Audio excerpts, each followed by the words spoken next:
আমরা সরাসরি সাম্প্রতিকে চলে আসি। দেখেন সাম্প্রতিকের কোশ্চিন কি কি ধরনের হয়। সাম্প্রতিকের কোশ্চিন আসে হলো সাম্প্রতিক আলোচিত ব্যক্তি, কোনো একটা ব্যক্তি থেকে প্রশ্ন হতে পারে, সাম্প্রতিক কোনো তারিখ থেকে প্রশ্ন হতে পারে, সাম্প্রতিক কোনো সংখ্যা থেকে প্রশ্ন হতে পারে। তারপরে আপনারা জানেন ইভেন্ট তত্ত্ব থাকে, ইভেন্ট কোনো একটা ইভেন্ট কোথায় হলো মানে স্থান, ইভেন্ট স্থানের বিশেষে প্রশ্ন হতে পারে, এমন কোনো প্রশ্ন হতে পারে যেটার কোনো উত্তর দেশ, এমন প্রশ্ন হতে পারে যেটার উত্তর একটা জেলা। তারপরে ধরেন আর কি কি হতে পারে, স্থান হতে পারে। ঠিক আছে, মোস্টলি সাম্প্রতিক কোশ্চিন এগুলোই হয়। ব্যক্তি হবে যার উত্তর, কোনো তারিখ হবে, কোনো সংখ্যা হবে, না হয় কোনো ইভেন্ট বা স্থান, কিংবা হচ্ছে স্থান বলতে ইভেন্টটা কোন স্থানে হচ্ছে সেটা, এছাড়াও কোনো দেশ, কোনো জেলা। এছাড়াও ধরেন উদাহরণ হিসাবে ইরানের পারমাণবিক স্থাপনা, ওই জায়গাটার নাম কি, এরকম স্থান। এই টাইপের কোশ্চিন হতে পারে। তো আমি এই চ্যাপ্টারটাকে দেখবেন বাজারে যত বই আছে তার থেকে একটু ব্যতিক্রম ভাবে প্রেজেন্ট করার চেষ্টা করছি আজকে। আমার মনে হয় যে আপনারা যারা অলরেডি বিভিন্ন সাম্প্রতিক বই পড়েছেন, এটা পড়ার পরে আপনাদের মনে হবে যে হ্যাঁ, এটা বেশ ইজি মনে হবে, ইজি টু অ্যাক্সেস। তো আমরা প্রথমেই তারিখের দিকে আগাই, যে তারিখগুলো আমাদের না জানলেই না, বা যেগুলো তারিখ থেকে অ্যাকচুয়ালি প্রশ্ন হতে পারে। প্রথমে দেখেন, আমরা 2024 এবং 25 অনুসারে ভাগ করেছি। 24-এর ঘটনা 24-এ শেষ করার পরে 25-এ যাব আমরা। তো আমরা 24-এ যাই, এখানে জুলাইটা সামান্য ভাবে আছে, অত ডিটেলসে নাই, খুবই সামান্য, যেটা একদম ধরেন উপর থেকে যদি কোশ্চিন হয়, খুব ভাষা ভাষা কোশ্চিন হয় যেগুলো আসে, সেগুলো এখানে দেওয়া আছে। তো 10 মে 2024-এর ঘটনা, ফিলিস্তিনকে জাতিসংঘের পূর্ণ সদস্য পদ দেওয়ার প্রস্তাব সাধারণ অধিবেশনে পাশ হয়। আমার কাছে যদিও মনে হয় এটা আসার সম্ভাবনা কম। ঠিক আছে, এটা আসার সম্ভাবনা কম। যারা ক্লাস করছেন তারা জানলেন, আর যারা ক্লাস করছেন না তারা আসলে হয়তো রেকর্ডিং করবেন তখন জানবেন। তো আমি এটা ক্লাসে বলে দিলাম, এটা আসার সম্ভাবনা কম, বাট জানেন। এখন দেখেন এই তারিখটা ইম্পর্টেন্ট মনে হয় আমার কাছে, 1 জুলাই 2024, যেদিন অফিসিয়ালি জুলাই বিপ্লবের সূচনা হয়।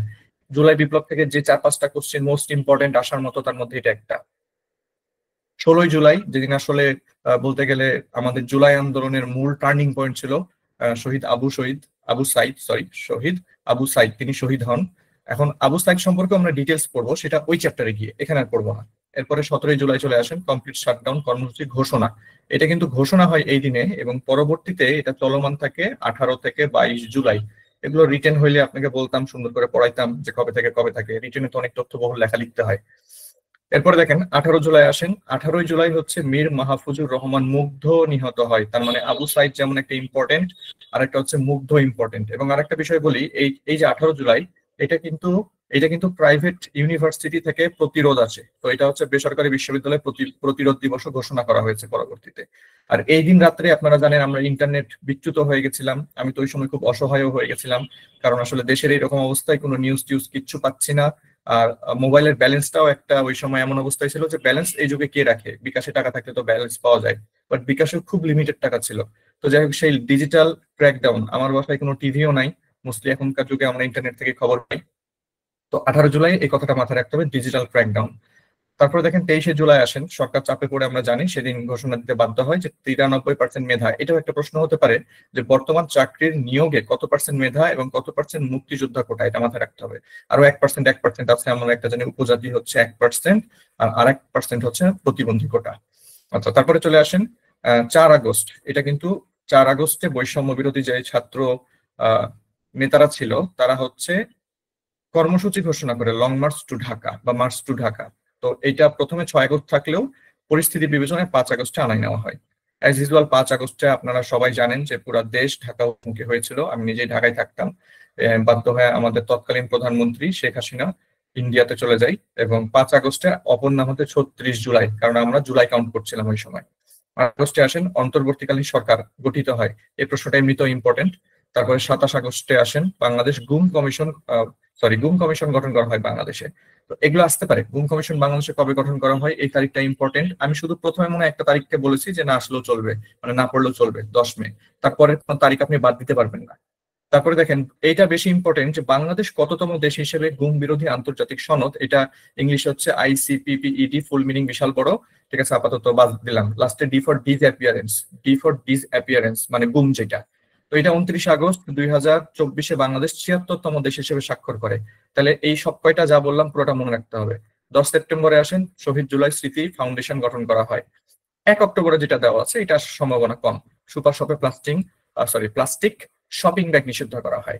16 অক্টোবরে চলে আসেন, এটা আমার মনে হয় যে লেস ইম্পর্টেন্ট এখন। তারপরেও আমি টোটালি বাদ দিতে পারছি না। হামাসের প্রধান এর আগে যেমন ইসমাইল হানিয়াকে হত্যা করা হয়, একইভাবে ইয়াহিয়া সিনওয়ারকেও ইসরায়েল ড্রোন হামলা নিহত করে, মানে শহীদ করে আর কি। তো সেটা 16 অক্টোবরের ঘটনা, হয়তো বা লেস ইম্পর্টেন্ট। আমি হয়তো এখানে একটা ক্রস বাটন দিলাম, যেটা না পড়লেও চলবে। আচ্ছা, এবং ফাইনালি দেখেন 2024-এর আরেকটা ঘটনা যেটা আমাদের না জানলেই না। 18 নভেম্বর 2024 সরকারি চাকরিতে প্রবেশের বয়স 32 করে অধ্যাদেশ জারি করে। ঠিক আছে, তাহলে এই কয়টা তারিখ আমরা 24 থেকে যদি মনে রাখতে পারি, আশা করি আমাদের 24 থেকে আর কোনো ঘটনা না জানলেও চলবে। আর মার্কেটে অনেক অনেক বই আছে, আপনারা ওগুলো দেখতে পারেন। আর আমি ব্যক্তিগতভাবে ওই বেসিক ভিউ, যেটা রিসেন্ট ভিউ বের করে, সেটা আমি ফলো করি। এটা এখনো মার্কেটে আসে নাই, সম্ভবত 2-3 দিন পরে আসবে। তো আপনারা তারপরে ওগুলোতে চোখ বুলাইতে পারেন, উনি খুব সুন্দরভাবে চ্যাপ্টার ওয়াইজ আপডেট তথ্যগুলো দেয়, দেখতে পারেন। দেখার কোনো শেষ নাই আমার কাছে। শুধু আমি যেগুলো দিচ্ছি এগুলো আমি এনাফ মনে করি, আপনারা হয়তো এটা বুঝেন যে এখানে বেশ ভালোই আছে। তারপরেও আসলে যাদের সময় থাকবে তারা অন্য সোর্স তো দেখবেন, পড়ার কোনো শেষ নাই। ঠিক আছে, তারপরে 2025-এ আসেন। 2025-এ প্রথমত 2 জানুয়ারি জাতীয় কবি কাজী নজরুল ইসলাম, আমরা আগে থেকে জাতীয় কবি বললেও সেটা গ্যাজেট ঘোষণা ছিল না, সেটা গ্যাজেট ঘোষণা করা হয়। ঠিক আছে, গ্যাজেট প্রকাশ করা হয়, ঘোষণা না, প্রকাশ করা হয়। এটা 2 জানুয়ারির ঘটনা। তো এটা আসলেও আসতে পারে। তারপরে দেখেন পরেরটা ইম্পর্টেন্ট, 16 জানুয়ারি 2025 ইউক্রেনের সাথে যুক্তরাষ্ট্র, ঠিক সরি যুক্তরাজ্য 100 বছরের জন্য ঐতিহাসিক অংশীদারিত্ব চুক্তি স্বাক্ষর করে। ঠিক আছে, এই জিনিসটা, এই তারিখটা ইম্পর্টেন্ট, 16 জানুয়ারি 2025, এটা ভালোভাবে দেখবেন।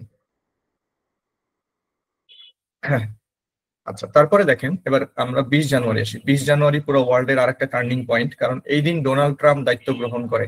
এবং ডোনাল্ড ট্রাম্প দায়িত্ব গ্রহণ করার পর থেকে পুরো দুনিয়া মনে করেন যে খেলছে আর দুলছে, অর্থাৎ তিনি ইচ্ছা মতো যা ইচ্ছা সিদ্ধান্ত নিচ্ছেন।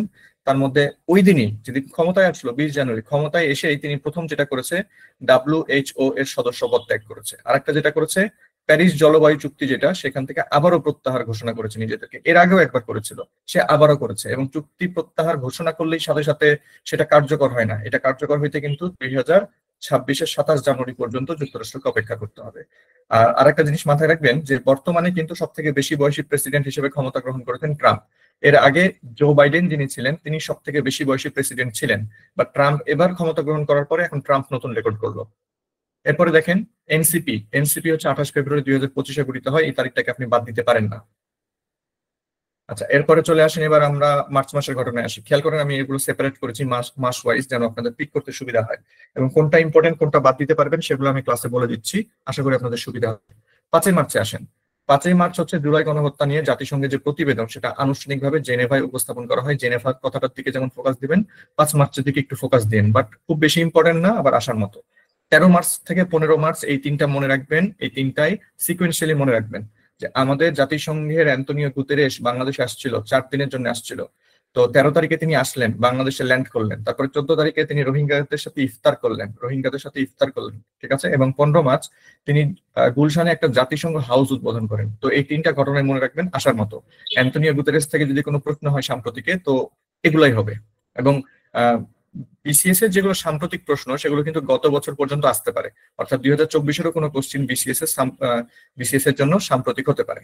এবার দেখেন 29 মার্চ 2025-এর ঘটনা, আমাদের ডক্টর ইউনূস, তাকে এখানে মেইনলি তারিখের থেকে যেটা বেশি ইম্পর্টেন্ট, যে তাকে কোন ইউনিভার্সিটি সম্মান সূচক ডক্টরেট ডিগ্রি প্রদান করেছে, চীনের পিকিং বিশ্ববিদ্যালয়। আমি বলবো তারিখটা লেস ইম্পর্টেন্ট, তারিখটা আপনি স্কিপ করেন।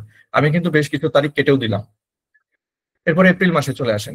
এপ্রিল মাসে ভারতে ওয়াকফ বিল সংশোধনী হয়, জমি জমা সংক্রান্ত একটা বিল, যেখানে মানে ধরেন ওয়াকফ বিলটা এরকম যে কোনো একটা পতিত জমি ওখানে মুসলিমরা, ভারতের মুসলিমরা তাদের কল্যাণ বোর্ডের কাজে নিতে পারে, আমার জানা মতে আর কি। তো এখন ভারত হয়তো কোনো একটা রুলস করছে যে এই বোর্ডে কোনো হিন্দুরাও এই বোর্ডে থাকবে, যে কোন জমিটা ওয়াকফের মধ্যে নেওয়া যাবে বা নেওয়া যাবে না, এই সংক্রান্ত। তো এই এই সংশোধনী বিলটা 5 এপ্রিল, এটা ভারত থেকে যদি কোনো প্রশ্ন হয় ইন্টারন্যাশনালে, তাহলে এটা আসতে পারে। এটা বাংলাদেশের জন্য না, এটা ইন্টারন্যাশনাল থেকে প্রশ্ন আসতে পারে যে ভারতে ওয়াকফ সংশোধনী বিল পাস হয় কবে, 5 এপ্রিল। এবার 8 এপ্রিল আসেন। 8 এপ্রিল এই তারিখটা খুবই ইম্পর্টেন্ট। আমি এটা যখন নোট করছিলাম তখন আমি এটাকে বোল্ড করে দিতে বাধ্য হয়েছি। বাংলাদেশের জন্য ভারত ট্রান্সশিপমেন্ট সুবিধা বাতিল করে দিয়েছে। এখন এখানে একটা কথা বলতে ইচ্ছা করছে, আরেকটা জিনিস আছে ট্রানজিট, আরেকটা আছে হচ্ছে এখানে লেখা হচ্ছে ট্রান্সশিপমেন্ট। ঠিক আছে, তো এই দুইটা জিনিসের মধ্যে একটু পার্থক্য আছে, এটা বুঝতে হবে।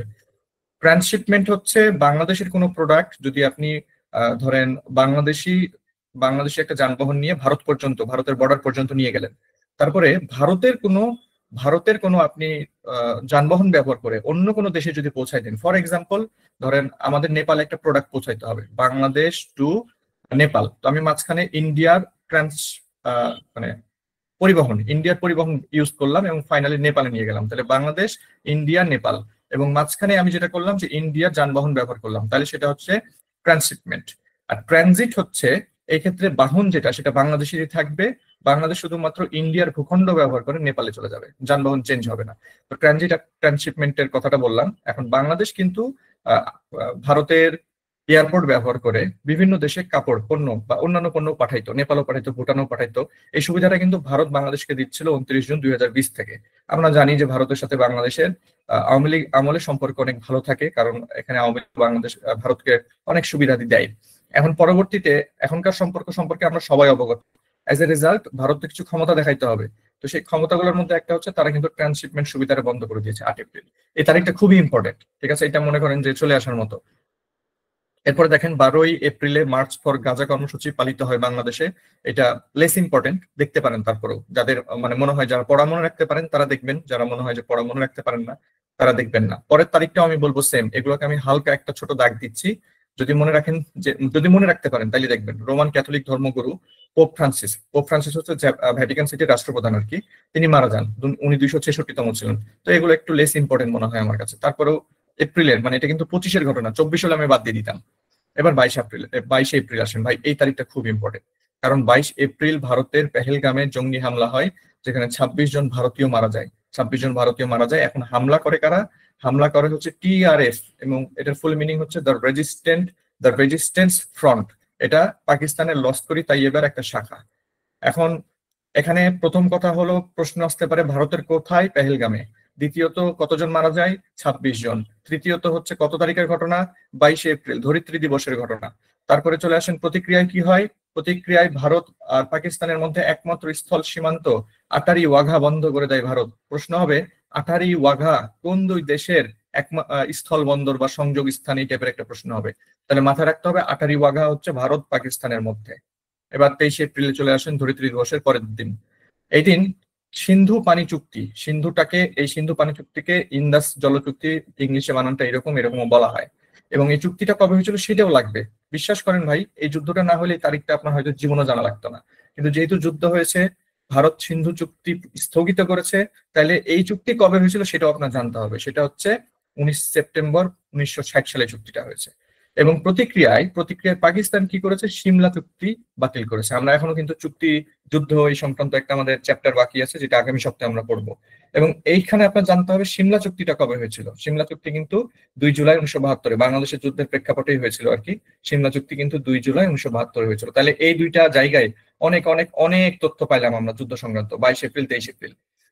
আচ্ছা, এরপরে দেখেন জুলাই গণ অভ্যুত্থান অধিদপ্তর, ঠিক আছে, এটা প্রতিষ্ঠা হয় সেই 23 এপ্রিল। এবং আরেকটা জিনিস আমার কাছে যেটা মনে হয় গুরুত্বপূর্ণ, এটা কোন মন্ত্রণালয়ের অধীনে? আমরা শিল্প চ্যাপ্টারও দেখেছিলাম যে কোনো কিছু কোন মন্ত্রণালয় ডিল করে সেগুলো আমাদের জানতে হয়। তো এখানে এটা জানতে হবে যে জুলাই গণ অভ্যুত্থান অধিদপ্তরটা কোন মন্ত্রণালয়ের অধীনে। ওকে। এরপরে দাউদ হায়দার কবে মারা যায়? দাউদ হায়দার, আমি নর্মালি এরকম মৃত্যুর সাল তেমন কাউকে পড়াই না, নিজেও পড়ি না, কিন্তু দাউদ হায়দার যিনি স্বাধীন বাংলাদেশের পর প্রথম নির্বাসিত কবি এবং মোটামুটি পপুলার রাইটার, তার মৃত্যুটা জানা যাইতে পারে 26 এপ্রিল। তাহলে ইম্পর্টেন্ট গুলা দেখাইলাম। ইন্দাস পানি চুক্তি বলেন, সিমলা চুক্তি বলেন, এগুলো ডেটের থেকে বেশি ইম্পর্টেন্ট অন্য জিনিসগুলা, ঠিক আছে, ডেটের থেকে অন্য জিনিসগুলা বেশি ইম্পর্টেন্ট। ওকে। আচ্ছা, তারপরে চলে আসেন এবার 30শে এপ্রিলের ঘটনা। 30শে এপ্রিল হচ্ছে এবার যুক্তরাষ্ট্র এবং ইউক্রেনের মধ্যে খনিজ চুক্তি স্বাক্ষরিত হয়। এই তারিখটা ভাই খুবই ইম্পর্টেন্ট, আপনি চাইলেও এই তারিখটা বাদ দিতে পারছেন না। আচ্ছা, আমি জাস্ট একটা 20 সেকেন্ডের ছোট্ট ব্রেক নিচ্ছি।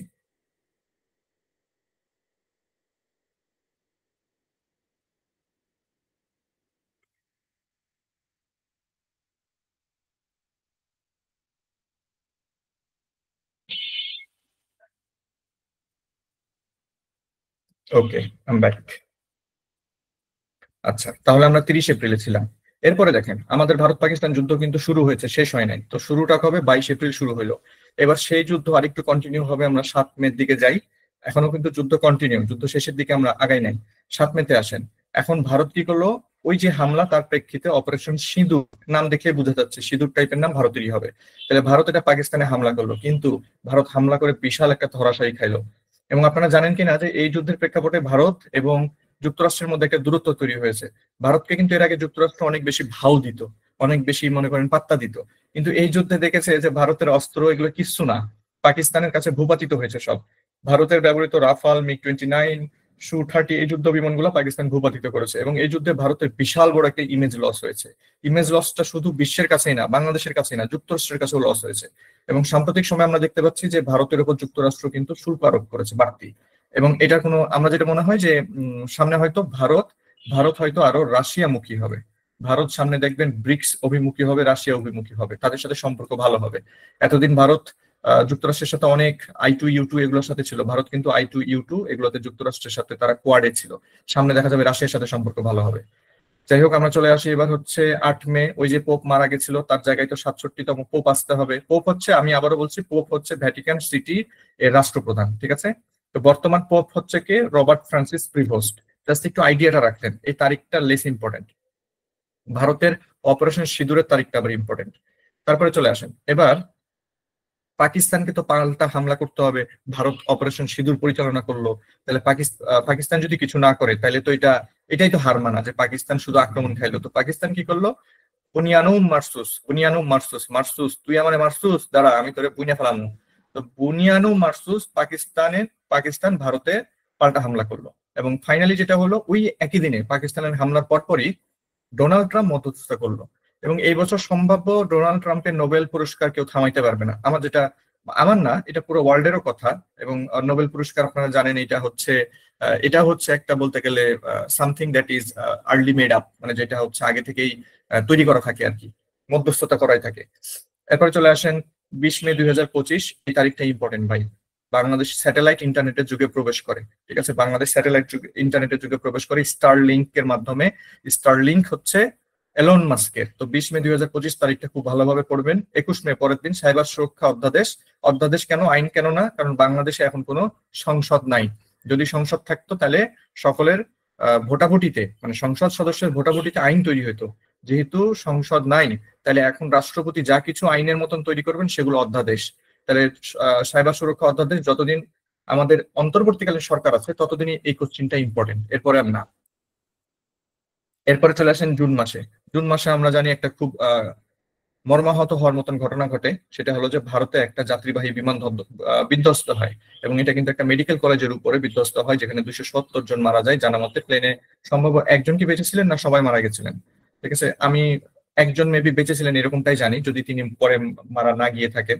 তো আপনাদের যেটা জানতে হবে, দুইটা জিনিস জানবেন। তারিখটা ইম্পর্টেন্ট না, বলবো যেটা গুজরাটের ঘটনা, এবং এটা মানে গুজরাটের রাজধানী কিন্তু আহমেদাবাদ, ঠিক আছে, যেখানে আমাদের নরেন্দ্র মোদী শহর।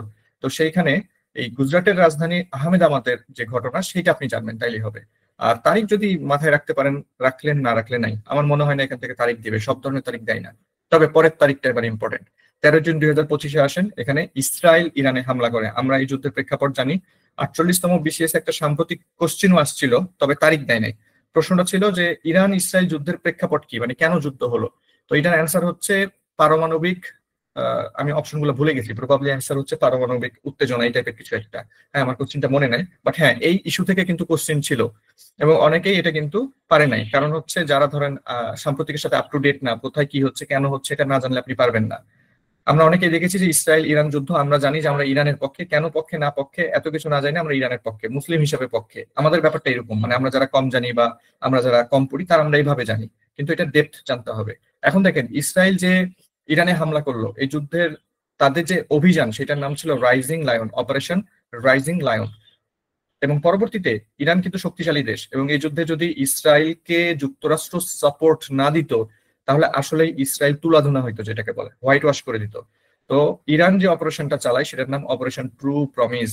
এবং ইসরায়েলের মতো দেশ কিন্তু ইন্টারনালি যুক্তরাষ্ট্রের সাথে পরবর্তীতে আলাপ করে বলতে গেলে এই যুদ্ধে মধ্যস্থতা করেছে ইরানের সাথে। কারণ তারা জানে যে এই যুদ্ধ যদি লং টার্মে চলতে থাকে, আর যুক্তরাষ্ট্র হেল্প ছাড়া তো এমনিতেই ইসরায়েল টিকতোই না, যুক্তরাষ্ট্রের হেল্প সহ ইসরায়েল কিন্তু সাফার করেছে, বা বলতে পারেন তারা কখনোই জিততে পারতো না ইরানের সাথে। তো এই সেন্সে আসলে পরবর্তীতে আমরা দেখবো মাত্র 12 দিনের যুদ্ধ, এটা একটু পরেই সমাপ্তি ঘটবে। এই যে 12 দিনের যুদ্ধ 24 জুনিতে শেষ হবে, তাহলে 13 থেকে 24 আপাত দৃষ্টিতে বিয়োগ করলে কিন্তু 11 পাবেন, এইভাবে কাউন্ট করলে হবে না। হাতে আঙ্গুলে যেমনি গণনা করেন ওইমনি গুনে যান, দেখবেন যে আপনি 12 দিনই পাবেন। 12 দিনের যুদ্ধের সমাপ্তি হয়, তাহলে শুরুর ডেটটা মনে রাখলে হাত থেকে গণা শুরু করলে 24 জুন যে শেষ হয়। এবার 20 জন একটু ব্যাক আসি। বাংলাদেশ 56তম দেশ হিসেবে জাতিসংঘের ওয়াটার কনভেনশনে স্বাক্ষর করে। এখানে ইম্পর্টেন্ট হচ্ছে 56তম, এটা হচ্ছে ইম্পর্টেন্ট। এবং দক্ষিণ এশিয়ায় কিন্তু বাংলাদেশ প্রথম দেশ হিসেবে ওয়াটার কনভেনশনে স্বাক্ষর করে। এটা 20 জনের ঘটনা, তারিখটাও দেখতে পারেন। এরপরে দেখেন এখানে আরেকটা গুরুত্বপূর্ণ তথ্য বা তারিখ বলতে পারেন 22 জুন 2025। 22 জুন 2025-এ যুক্তরাষ্ট্র ইরানে, আমরা সেই রাত্রে বলতে গেলে একটা নির্ঘুম রাত যাচ্ছিল আমাদের, কি হয় কি হয়, ঠাকুমার ঝুলিতে কথাটা বলে গা ছমছম, কি হয় কি হয়। সেই রাত্রে আসলে এরকম হচ্ছিল আমার, যে আসলে কি হতে যাচ্ছে আজকে ওয়ার্ল্ডে। তো সেই দিন আমরা জানি যে যুক্তরাষ্ট্র একটা বিমান হামলা করে, শুধু বিমান হামলা বললে ভুল হবে, সেখানে তারা GBU-57, এই নামটা মুখস্থ করবেন, GBU-57, GBU-57 বাংকার ব্লাস্টার। কি ধরনের বোমা? বাংকার ব্লাস্টার ধরনের বোমা। ঠিক আছে, এই বোমা দিয়ে তারা ফর্দো, নাতানজ, ইস্পাহান এগুলোতে হামলা করে। মানে ফর্দো, নাতানজ, ইস্পাহানে সম্ভবত ক্ষেপণাস্ত্র হামলা করে, সেটা হচ্ছে টমাহক ক্ষেপণাস্ত্র। আর এই যে হামলা, সেখানে যে বিমানটা ব্যবহার করেছে সেই বিমানের নাম হচ্ছে B2 স্টিলথ বিমান। এই B2 সেটা স্টিলথ কেন? কারণ সেটা রাডার ফাঁকি দিতে পারে। স্টিলথ মানে ইংলিশ ওয়ার্ড, স্টিল মানে চুরি করা, সেই স্টিলের সাথে TH যুক্ত করে সেটাকে আমরা কি বানাইলাম? স্টিলথ বিমান। এটাকে স্টিলথ শব্দটাই নাউনের মতো, বাট এখানে স্টিলথ বিমান, স্টিল কিন্তু তার অ্যাডজেক্টিভ, যাই হোক। তো এখন স্টিলথ বিমান যেটা, এটা কি ধরনের বিমান? স্টিলথ বিমান। নাম কি? B2 বিমান। বোমার নাম কি ছিল? GBU। কি ধরনের বোমা? Bunker blaster. ক্ষেপণাস্ত্রটা কি ছিল? টমাহক। অপারেশনের নাম কি? Operation mid night hammer. মধ্যরাতে মিড নাইট হ্যামার, হাতুড়ি, হ্যামার মানে হাতুড়ি দিয়ে আঘাত করেছে।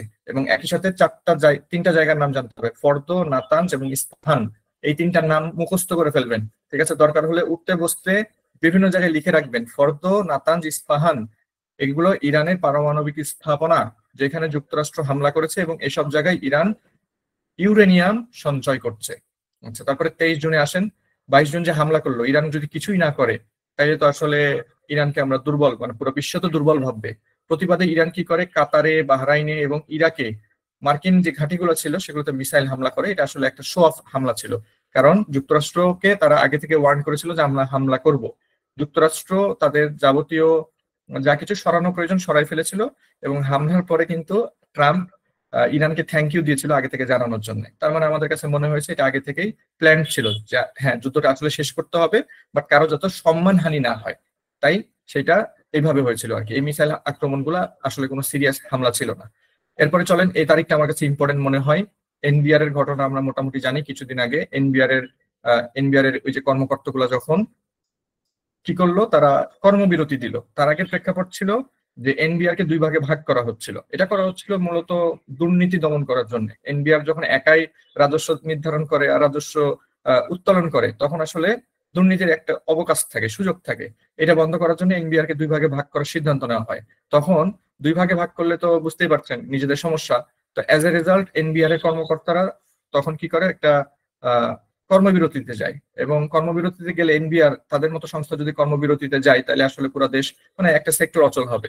তখন বাধ্য হয়ে সরকার এটাকে অত্যাবশ্যকীয় পরিষেবা হিসেবে ঘোষণা করে। মানে যত যাই হোক, কেউ কর্মবিরতি দিতে পারবে না, এবং কর্মবিরতি দিলে তাকে কিন্তু ওই যে স্বেচ্ছা অবসরে পাঠিয়ে দেওয়া হবে, এরকম একটা ঘোষণা দেওয়া হয়। তো এটা মাথায় রাখতে হবে কবে এটা অত্যাবশ্যকীয় পরিষেবা ঘোষণা করা হয়, কারণ এগুলো খুব রিসেন্ট। আপনারা পরীক্ষা দিবেন হচ্ছে সেপ্টেম্বরে, আর এগুলো জুনের ঘটনা, লাস্ট 3 মাসের ঘটনা আপনাদেরকে খুব ভালোভাবে জানতে হবে। এরপরে চলে আসেন হচ্ছে জুলাইতে। জুলাইতে হচ্ছে প্রথমত আমরা জানি USAID সব জায়গায় ফান্ডিং টান্ডিং করে। তো আমাদের ট্রাম্প বাবাজি আসার পরে যেটা করে, যে অনেক ফান্ডিং বন্ধ করে দিয়েছে। তার মধ্যে একটা USAID কে বিলুপ্তি ঘোষণা করেছে 1 জুলাইয়ের ঘটনা, জানলেন। জনসংখ্যা নীতি 2025-এর আগে ছিল 2012, এর আগেরটা ছিল 2012। 2012 থেকে বর্তমান জনসংখ্যা নীতি, এটা আমার জনসংখ্যা চ্যাপ্টারও দেওয়া যাইতো, বাট ওই সময় আসলে আমি সাম্প্রতিক নিয়ে বেশি ঘাটি নাই। আমার টার্গেট ছিল যে সাম্প্রতিক একটা আলাদা ক্লাস নিব, সেখানে আবার আপডেট করব। যদিও এমন না যে আপডেট নিয়ে কাজ করি নাই, করেছি, বাট এটা আসলে কোনোভাবে সামহাও মিস গেছে। তো মাথায় রাখবেন, বাংলাদেশের জনসংখ্যা নীতি বর্তমানে 2025, এবং এই জনসংখ্যা নীতি কারা প্রণয়ন করে? স্বাস্থ্য ও পরিবার কল্যাণ মন্ত্রণালয় প্রণয়ন করে। ঠিক আছে, এটা মাথায় রাখলেন।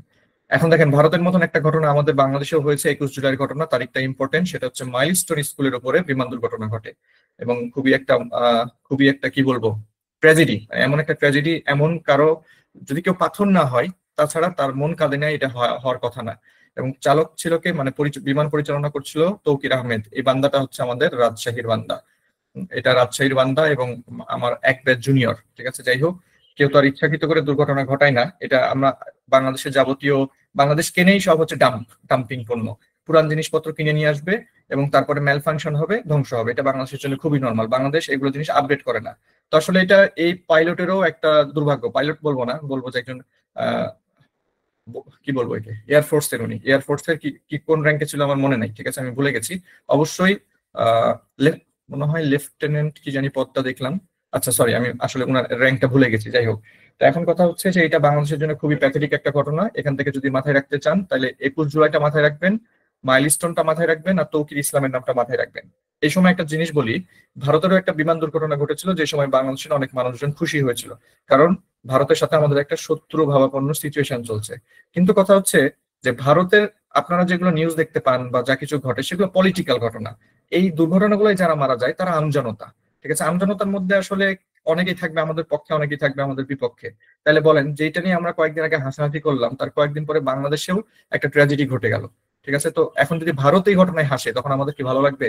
তো আসলে আমাদের ঘৃণা করতে হবে খারাপ জিনিসটাকে, কিন্তু কথা হচ্ছে আমরা অনেক সময় এগুলো অন্যভাবে নেই আর কি। এই দুই ঘটনাতেই আমার প্রচন্ড খারাপ লেগেছিল, ভারতেরটাতেও বাংলাদেশেরটাতেও, কারণ দুইটাই ট্র্যাজেডি। এরপর আগস্টে আসেন। আগস্ট মাসে আমরা কিন্তু অলরেডি আগস্ট মাসে চলে আসছি। ঠিক আছে, আমরা এখন আছি আগস্ট মাসে, এবং এই আগস্ট মাস থেকে আমরা 5টা ডেট পড়বো। প্রথমত 5 আগস্ট জুলাই ঘোষণাপত্র পাঠ করা হয় এবং ডক্টর ইউনূস এটা পাঠ করেন, খুবই ইম্পর্টেন্ট তারিখ। 7 আগস্টে আসেন। দুইটা জিনিস জানবেন, যে বাংলাদেশের উপর যুক্তরাষ্ট্রের বর্তমানে শুল্ক 35%। আর একটা জিনিস জানবেন, এটা কবে কার্যকর হয়, ঘোষণা তো আগেই দিয়েছিল, কার্যকর হয় 7 আগস্ট। এরপরে 12 আগস্ট এই মাসেরই ঘটনা, বাজারে 100 টাকার একটা নোট আসে, এটা নাও আসতে পারে, তবে যেটা আসতে পারে যে 100 টাকার নোটে কিসের ছবি আছে, সুন্দরবন, এটা আসতে পারে। 20 আগস্টে আসেন, এই যে মাত্র 10 দিন আগের ঘটনা, মাওলানা ভাসানীর সেতু উদ্বোধন করা হয়। প্রশ্ন হইতে পারে যে এই দুইটা, সেটা হচ্ছে এটা কোন নদীর উপর, কোন জেলায়? তাহলে তিস্তা নদীর উপর এবং গাইবান্ধা জেলায়। আরেকটা প্রশ্ন হইলেও হইতে পারে দৈর্ঘ্য কত, এটা প্রায় 1.5 কিলোমিটার, 1490 মিটার। তাহলে এই কয়টা তথ্য পড়লেই হবে। এটা 20 আগস্টের ঘটনা, তারিখের থেকে বেশি ইম্পর্টেন্ট ডান সাইডের তথ্যগুলো। তারপর তারিখটা দেখেন, পরের তথ্যটা দেখেন ভাই, এই প্রশ্নটা, ঠিক আছে, আগামীকালকের ঘটনা, আগামীকাল এখনো আসে নাই। ঠিক আছে, সেটা হচ্ছে বাংলাদেশ এবং চীনের মধ্যকার 50 বছরের কূটনৈতিক সম্পর্ক পূর্তি হবে আর কি। অর্থাৎ আপনি 1975-এ যান, 1975-এর 31 আগস্ট বাংলাদেশ এবং চীনের মধ্যে কূটনৈতিক সম্পর্কের সূচনা হয়েছিল। তাইলে আমরা বুঝলাম যে অনেক কিছুই ঘটে গেছে দুনিয়াতে। এবার আমরা 26-এ আসি, এগুলো আগামীর ভবিষ্যতের কথা। ভবিষ্যতে হচ্ছে 2026 সালে বাংলাদেশ এলডিসি থেকে পুরোপুরি বের হবে, এবং 26 সালে আরেকটা ঘটনা ঘটবে, সেটা হচ্ছে বাংলাদেশ ভারতের গঙ্গার পানি বন্টন চুক্তির মেয়াদ শেষ হবে। এরপরে যে কি হবে আল্লাহ মালুম। ঠিক আছে, আমরা তো কোনো পানি চুক্তি ঠিক মতন ভারতের সাথে বাস্তবায়ন করতে পারি না, এর মধ্যে গঙ্গার পানি বন্টন চুক্তিটাও শেষ হবে। যদিও যে চুক্তি আছে সেটা কার্যকর নাই আসলে ভাই, এটা আসলে বললেও লাভ নাই। আমরা প্রতি বছর বন্যায় পড়ি, কারণ হচ্ছে ভারত তাদের চুক্তি অনুসারে পানি বন্টন করে না। যখন পানি দেওয়ার কথা না, ঠিক আছে, তখন দেদারসে পানি দিয়ে যায়, আমরা বন্যায় ভেসে যাই। আর যখন পানি দেওয়ার কথা তখন তারা নিজেদের জন্য পানি সঞ্চয় করে রাখে। তারা কিন্তু আন্তর্জাতিক পানির চুক্তি টুক্তি মানে না। 27-এ আসেন বাংলাদেশ। আচ্ছা, এখানে বেশ কয়েকটা জিনিস পাবেন এরকম, যে বাংলাদেশ বিভিন্ন জায়গায় কত বছর পর্যন্ত জিএসপি সুবিধা পাবে, কারণ আমরা তো 2026 সালে আমরা এলডিসি থেকে বের হয়ে যাব। এলডিসি থেকে বের হয়ে গেলে তো আমরা জিএসপি সুবিধা হারাবো। কিন্তু তারপরও যুক্তরাজ্যে আমরা পাবো 27 সাল পর্যন্ত, চীনে আমরা পাবো 28 সাল পর্যন্ত, ইউরোপীয় ইউনিয়নে আমরা পাবো 29 সাল পর্যন্ত।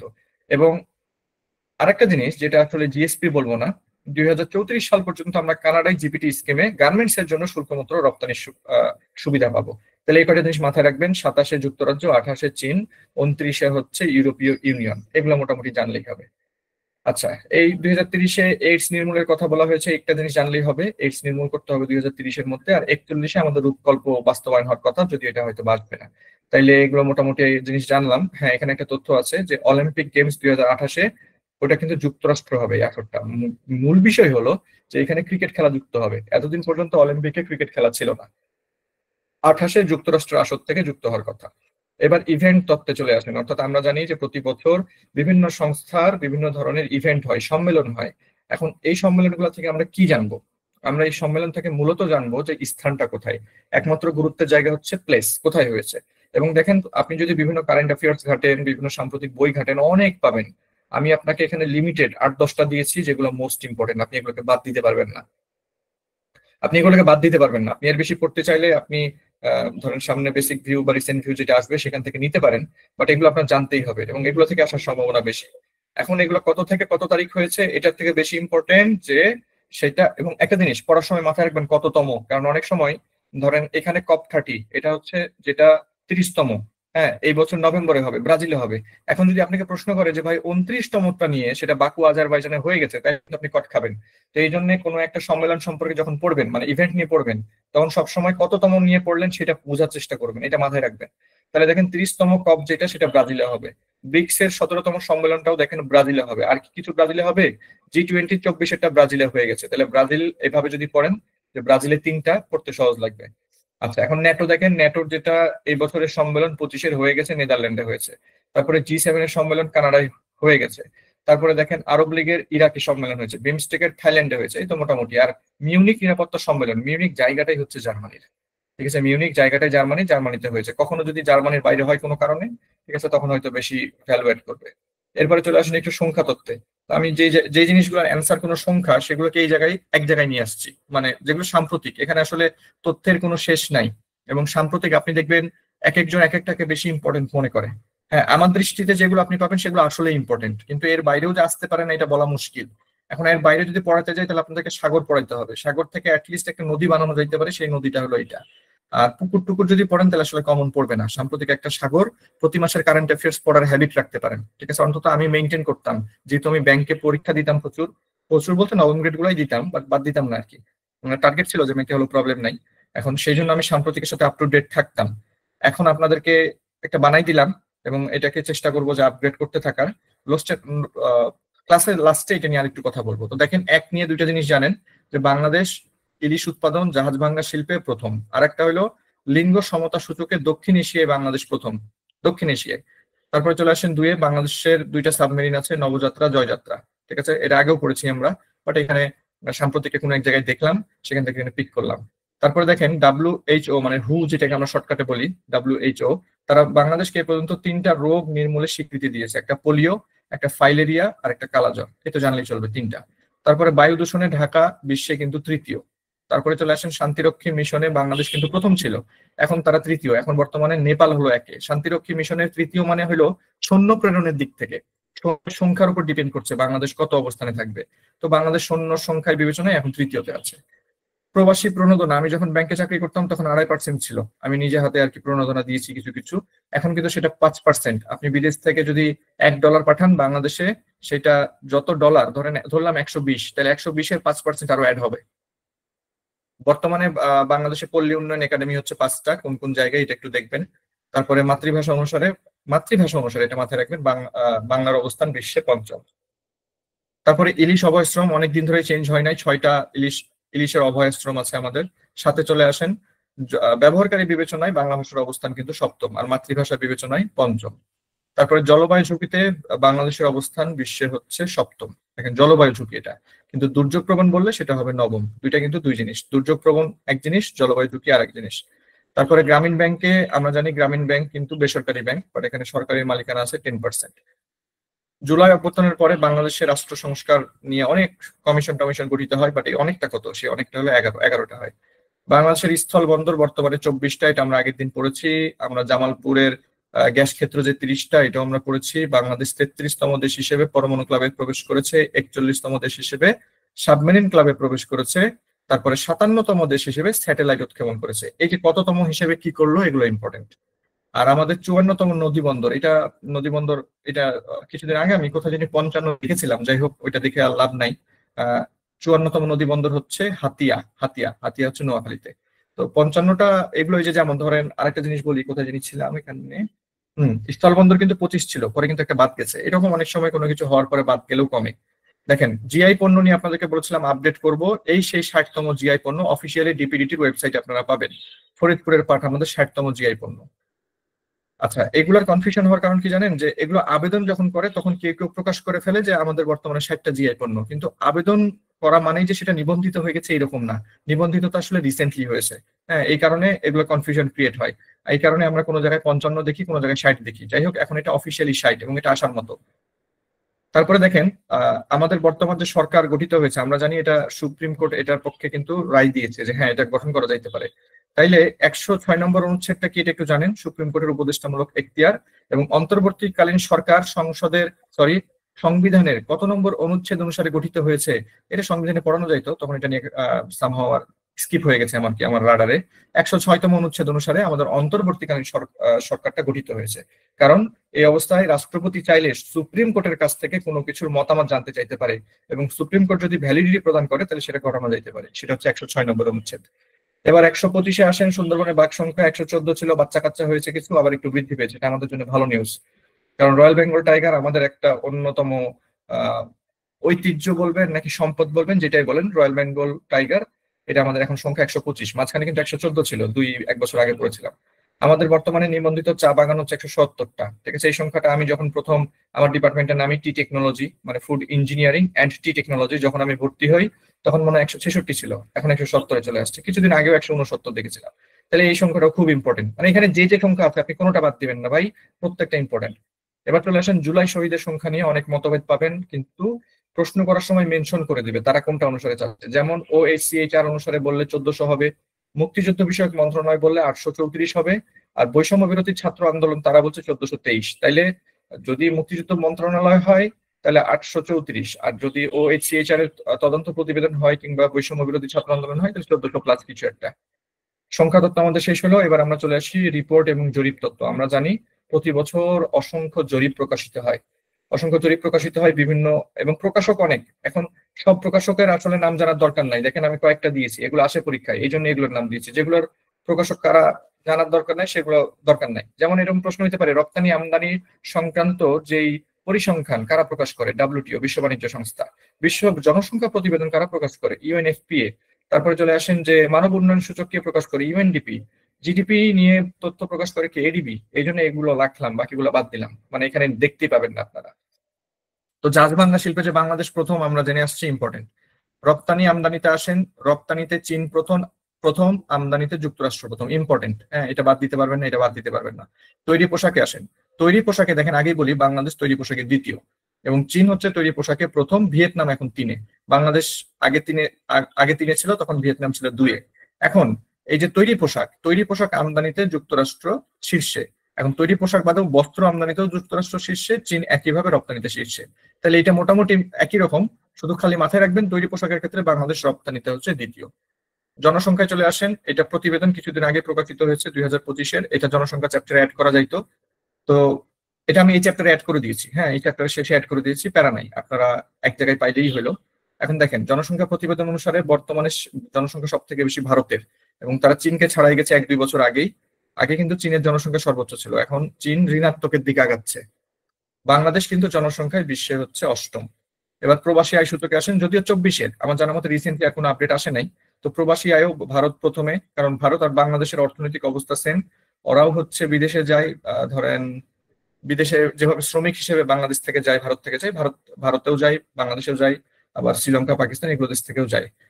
এই হিসাবে ভারতের জনসংখ্যা বেশি, তারা আসলে যায় বেশি, আর বাংলাদেশ এই রাডারে বা এই লিস্টে আছে 8মে। এগুলো লাগবে, এগুলো একটাও বাদ দিতে পারবেন না, এখন পর্যন্ত যা দাঁড়াইলাম এগুলো বাদ দিলে মনে করেন আপনি 1 নম্বর ছুটে গেল।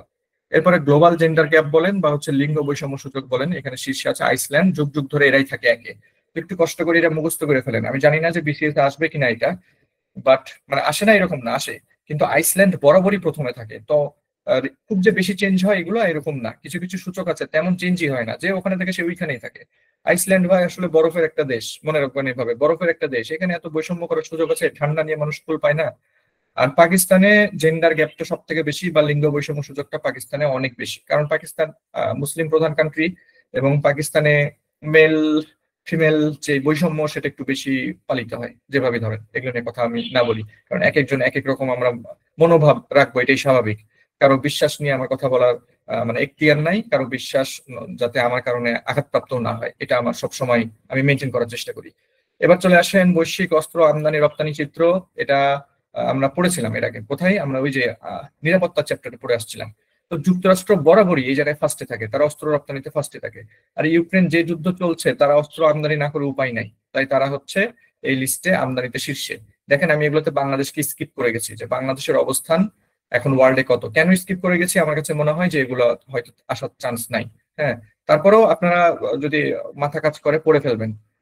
তারপর দেখেন বৈশ্বিক বৈশ্বিক সন্ত্রাস সূচকে বুরকিনা ফাসো এখন কিন্তু শীর্ষে আছে। শীর্ষ দেশটা পড়েন অ্যাটলিস্ট, হ্যাঁ, তলানির দেশ যদি নাও পড়েন শীর্ষ দেশটা পড়েন। সামরিক শক্তিতে যুক্তরাষ্ট্র বরাবরই ফার্স্টে থাকে, এটা আপনাকে বলবো, আপনি মুখস্থ করে ফেলেন ভাই, এটা তেমন চেঞ্জ হয় না। আর ভুটান সবসময় তলানিতে থাকে, এটা পড়ে ফেলতে পারেন। আপনাদের মধ্যে যেগুলো ইন্টারেস্টিং, সামরিক শক্তিতে বাংলাদেশ 35, আমার কাছে এটা ইন্টারেস্টিং মনে হয়, কারণ মায়ানমারের সাথে যখন আমাদের একটা যুদ্ধের সম্ভাবনা দেখা গেল তখন আমরা এরকম একটা কম্পারিজন পড়ি। তো এই জন্য এগুলো দেখতে পারেন, এটা আমি বলবো পড়েন, কিছু কিছু পড়েন, সবগুলোতে বাদ দিতে হবে এরকম না। যেমন ধরেন আমদানিতে আমরা 26তম, এটাও ইন্টারেস্টিং। তারপরে সামরিক ব্যয় দেখেন, যুক্তরাষ্ট্র যেখানে সামরিক শক্তিতে শীর্ষে আছে, তাহলে অবশ্যই ব্যয়টাও তাদেরকে বেশি করতে হবে, এমনি এমনি তো আর তারা শীর্ষে যায় নাই। আচ্ছা, এখানে বাংলাদেশ কততম এগুলো জানার দরকার নাই, এগুলো এগুলো লাগবে না। তারপরে চলে আসেন টেকসই উন্নয়ন প্রতিবেদন। এই টেকসই উন্নয়নে সবসময় দেখা যায় ফিনল্যান্ডই প্রথমে থাকে।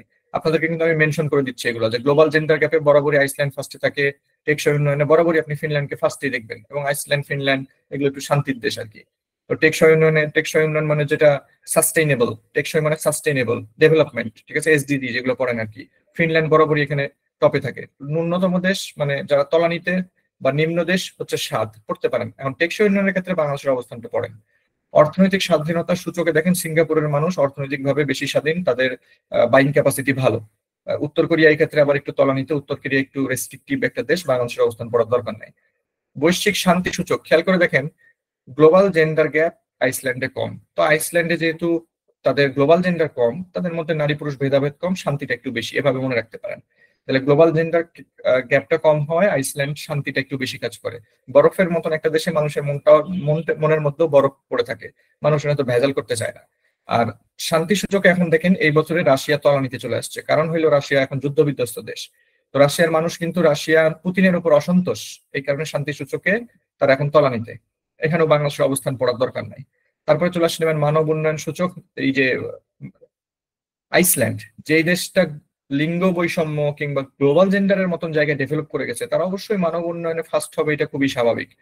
এটা একটু পড়তে পারেন, এবং মানব উন্নয়ন সূচকের ক্ষেত্রে বাংলাদেশের অবস্থানটা দেখতে পারেন।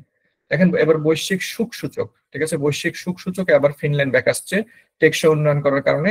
আচ্ছা, সুখ শান্তি দুইটা জিনিস সিমিলার হলেও দুইটা আলাদা আলাদা হচ্ছে আপনার প্রতিবেদন, হ্যাঁ, এটা একটু মাথায় রাখেন। সুখ শান্তি সিমিলার, বাট এভাবে প্রশ্ন আসবে আলাদা আলাদা। ফিনল্যান্ড এবং সুখ সূচকে আবার তলানিতে হচ্ছে কি আফগানিস্তান।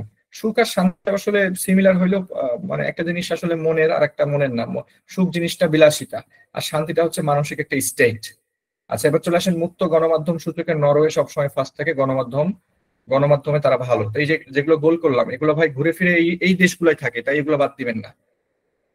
বাসযোগ্যতাতে কোপেনহেগেন শীর্ষে আছে, বাংলাদেশ আছে হলো 171, এটা একটু দেখেন। আচ্ছা, পারমাণবিক অস্ত্র সব থেকে বেশি মজুত হচ্ছে রাশিয়ায়, দেখবেন।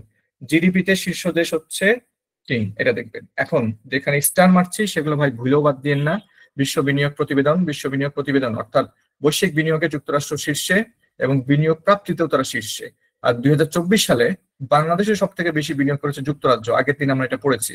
আর বাংলাদেশে এ যাবৎকালে সব থেকে বেশি ইনভেস্ট করেছে যুক্তরাষ্ট্র, তাহলে এটা আমরা গতদিন ক্লিয়ার করেছিলাম। কার্বন নিঃসরণ আর গ্রিন হাউস নিঃসরণ যদি মাথা পিছু না বলে, তাহলে সব সময় অ্যান্সার চীনই হয়, কারণ তাদের জনসংখ্যা অনেক বেশি, তাদের ইন্ডাস্ট্রি অনেক বেশি। ইন্ডাস্ট্রি অনেক বেশি হলে কার্বন নিঃসরণ বেশি হবে, মানুষ অনেক বেশি হলে কার্বন নিঃসরণ বেশি হবে। একইভাবে মানুষ বেশি, ইন্ডাস্ট্রি বেশি, গ্রিন হাউস গ্যাসের নিঃসরণ বেশি হবে। প্রবলেম হচ্ছে এইটা নিয়ে, এই জিনিসটা 2 দিন পর পর এক এক সোর্স অনুসারে চেঞ্জ পাওয়া যায়। এখন যখন মাথাপিছু কথাটা আসে, তার মানে মাথাপিছু কথাটা আসবে মানে হলো, এখন যেসব দেশে ইন্ডাস্ট্রি বেশি বা উৎপাদন বেশি অথচ মানুষ কম, সেখানে স্বাভাবিকভাবে মাথাপিছু হারটা কি হবে, বেড়ে যাবে। এই ক্ষেত্রে বর্তমান লাস্ট সোর্স অনুসারে কাতার অ্যান্সার। বাট আমি নিজেই 4 বছর ধরে অনেক অনেক রকমের অ্যান্সার পড়ে আসছি, এটা আমাকে রিস্টার্ট করে প্রায়, কারণ এগুলো সোর্স অনুসারে অ্যান্সারটা চেঞ্জ হয়। তো আমার নিজেরও অ্যান্সার পূরণ করতে ভয় লাগে, তারপর আমি বলবো যে এটা সাম্প্রতিক অ্যান্সার আসলে এখন কাতার। এবার ব্যক্তিত্বে আসেন, এখানে আমরা এগুলো পড়ে ফেলেছি, টোটাল স্কিপ করলাম। বাংলাদেশের বর্তমান রাষ্ট্রপতি প্রধানকে, বর্তমান উপদেষ্টাকে, বিচারপতিকে, এগুলো আপনারা পড়বেন। পদক পুরস্কারে আসেন, এখানে পদক পুরস্কারটা আমাদের সম্ভবত 9ম চ্যাপ্টারে পড়ার কথা। আমি যদি এখানে একটু দেখে আসি কোন চ্যাপ্টারে পড়ার কথা। পদক পুরস্কার, এই যে জাতীয় পুরস্কার আছে এখানে, হ্যাঁ, জাতীয় পুরস্কার বা পুরস্কার এখানে আলোচনা করা যাইতে পারে, ঠিক আছে। তারপরে আরো অনেক কিছু বিষয় দিয়েছে, এখানে পড়া যাইতে পারে, আমরা ওখানে দেখবো। তো আমরা এখানে তারপরে হালকার উপর ঝাপসা কিছু জিনিস দেখবো, যেমন ডক্টর ইউনূস সম্প্রতি একটা পুরস্কার পেয়েছে, চার্লস হারামনি অ্যাওয়ার্ড। বানু মুস্তাক আন্তর্জাতিক বুকার পুরস্কার পেয়েছে। নভেরা আহমেদ আহ, দেখেন স্বাধীনতা পুরস্কার অনেকজনই পেয়েছে ভাই, কিন্তু এর মধ্যে স্বাধীনতা পুরস্কার আমি দিয়েছি আপনাদেরকে মাত্র 3টা। এই 3টার কারণে 3টা আসার সম্ভাবনা খুব বেশি। ঠিক আছে, আর যেগুলো আছে আপনারা পুরোটা মুখস্থ করতে চাইলে নবম চ্যাপ্টার আমি দিয়ে দিব। বাট এই 3টা ভাই বাদ দিবেন না। নভেরা আহমেদের নাম বাদ দিবেন না, আবরার ফাহাদের নাম বাদ দিবেন না, ফজলে হাসান আবেদের নাম বাদ দিবেন না। ঠিক আছে, এগুলো খুব ভালোভাবে পড়বেন, আরো বেশি পড়তে চাইলে নবমে পড়বেন। মেহেদী হাসান খান, যিনি এবার চলে আসি 21শে পদকে, দেখেন 3টা আমি দিয়েছি স্বাধীনতা পুরস্কার, এবার 3টা দিব হচ্ছে 21শে পদক। আরো অনেকেই পেয়েছেন, তার মধ্যে এই 3টা আপনি বাদ দিতে পারবেন না। ডাক্তার মেহেদী হাসান খান, যিনি অভ্র কিবোর্ড আবিষ্কার করেছিলেন, তিনি এই বছর 21শে পদক পেয়েছেন। হেলাল হাফিজ, যিনি মারা গেছেন, তিনি হচ্ছে ভাষা ও সাহিত্যে 21শে পদক পেয়েছেন। আরেকটা হচ্ছে বাংলাদেশ জাতীয় নারী ফুটবল দল, তাদের অবদান স্বরূপ ক্রীড়ায় 21শে পদক পেয়েছে। তাহলে এই 6টার নাম ভাই আপনি কোনোভাবে বাদ দিতে পারবেন না। এবারেও নোবেল প্রাইজে আসেন। নোবেল প্রাইজ ভাই আপনি ব্যাংক পরীক্ষা দেন, বিসিএস পরীক্ষা দেন, যেখানে দেন চলে আসতে পারে। যেগুলো সিঙ্গেল অ্যান্সার এগুলো আরো বেশি ইম্পর্টেন্ট। যেমন শান্তিতে হচ্ছে নিহন হিদান কিও, জাপানের। ঠিক আছে, তিনি পারমাণবিক অস্ত্র মুক্ত বিশ্ব গড়ার প্রচেষ্টা করছেন, তিনি নোবেল পুরস্কার পেয়েছেন। নোবেল পুরস্কার 2024 থেকে কনফিউজ করার দরকার নাই। প্রতি বছর নোবেল পুরস্কার দিতে দিতে অক্টোবর নভেম্বর মাস, এক্সাক্ট ডেট গুলো ভুলে গেছি, এই সময় এসে দেয়। তো এখনো সময় হয় নাই। হ্যাঁ, এটা গত বছর হলো, এখনো সাম্প্রতিক। তো এটা মুখস্থ করবেন যতটুকু পারেন আর কি। আচ্ছা, বিশেষ করে যারা আপনারা স্পেশাল বিসিএস দিবেন, তারা তারা তারা সাহিত্য খুব ভালোভাবে পড়বেন, পদার্থ রসায়ন অর্থনীতি পড়বেন, কারণ স্পেশাল বিসিএস এই সাবজেক্ট গুলো আছে। আচ্ছা, এরপরে চলে আসেন হলো ভারত থেকে অর্থনীতিতে নোবেল পুরস্কার পেয়েছেন সাম্প্রতিকভাবে 2019-এ অভিজিৎ ব্যানার্জি। আর এশিয়ায় প্রথম নোবেল বিজয়ী নারী হচ্ছে হ্যান কাং, এই যে উপরে মনে হয় নাম পাবেন, হ্যান কাং, এই যে দেখেন হ্যান কাং। তিনি সাহিত্যে নোবেল পুরস্কার পেয়েছেন এই বছর, এবং এশিয়ায় নোবেল বিজয়ী প্রথম নারী। নারী নারী হলে হ্যান কাং অ্যান্সার হবে। দক্ষিণ কোরিয়ার। কে কোন দেশের সেগুলো অনেক সময় পরীক্ষায় আসে, একটু দেখেন। এবার আরো কিছু ব্যক্তির নাম জানা লাগবে যারা বাংলাদেশকে রিপ্রেজেন্ট করছে বা বাংলাদেশের কোনো কিছুর প্রধান। যেমন আশিক চৌধুরী, আমরা জানি তিনি বিডা নির্বাহী চেয়ারম্যান, বর্তমানে বাংলাদেশ জাতীয় ক্রিকেট বোর্ডের সভাপতি বা চেয়ারম্যান যেটা বলেন, বুলবুল, আগে পাপ্পু ভাই ছিল। তারপরে চলে আসেন আব্দুল মুহিত, যিনি জাতিসংঘের বর্তমানে স্থায়ী প্রতিনিধি।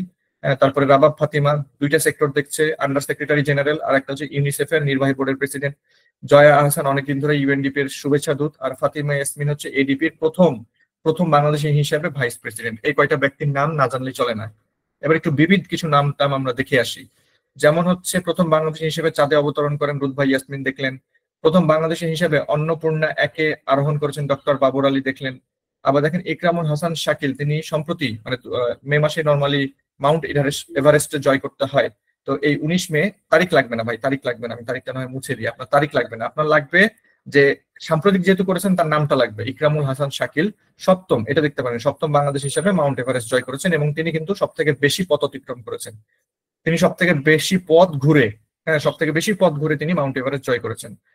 শহীদ আবু সাইদের নামটা এখানে আছে, এটা নিয়ে আমরা ডিটেলস পড়বো, বাট একটু জানেন যে তিনি ইংরেজি বিভাগের ছাত্র ছিলেন। হ্যাঁ, অনেকেই জানেন, বাট অনেক সময় ভুল হয়, সহজ জিনিস ভুল হয়। তারপরে দেখেন যে ডক্টর জসিমউদ্দিন, তিনি ফ্লোর কক্সিড নামক একটা জৈব যৌগ আবিষ্কার করেছেন, যেটা হচ্ছে ক্যান্সার শনাক্তে হেল্প করবে।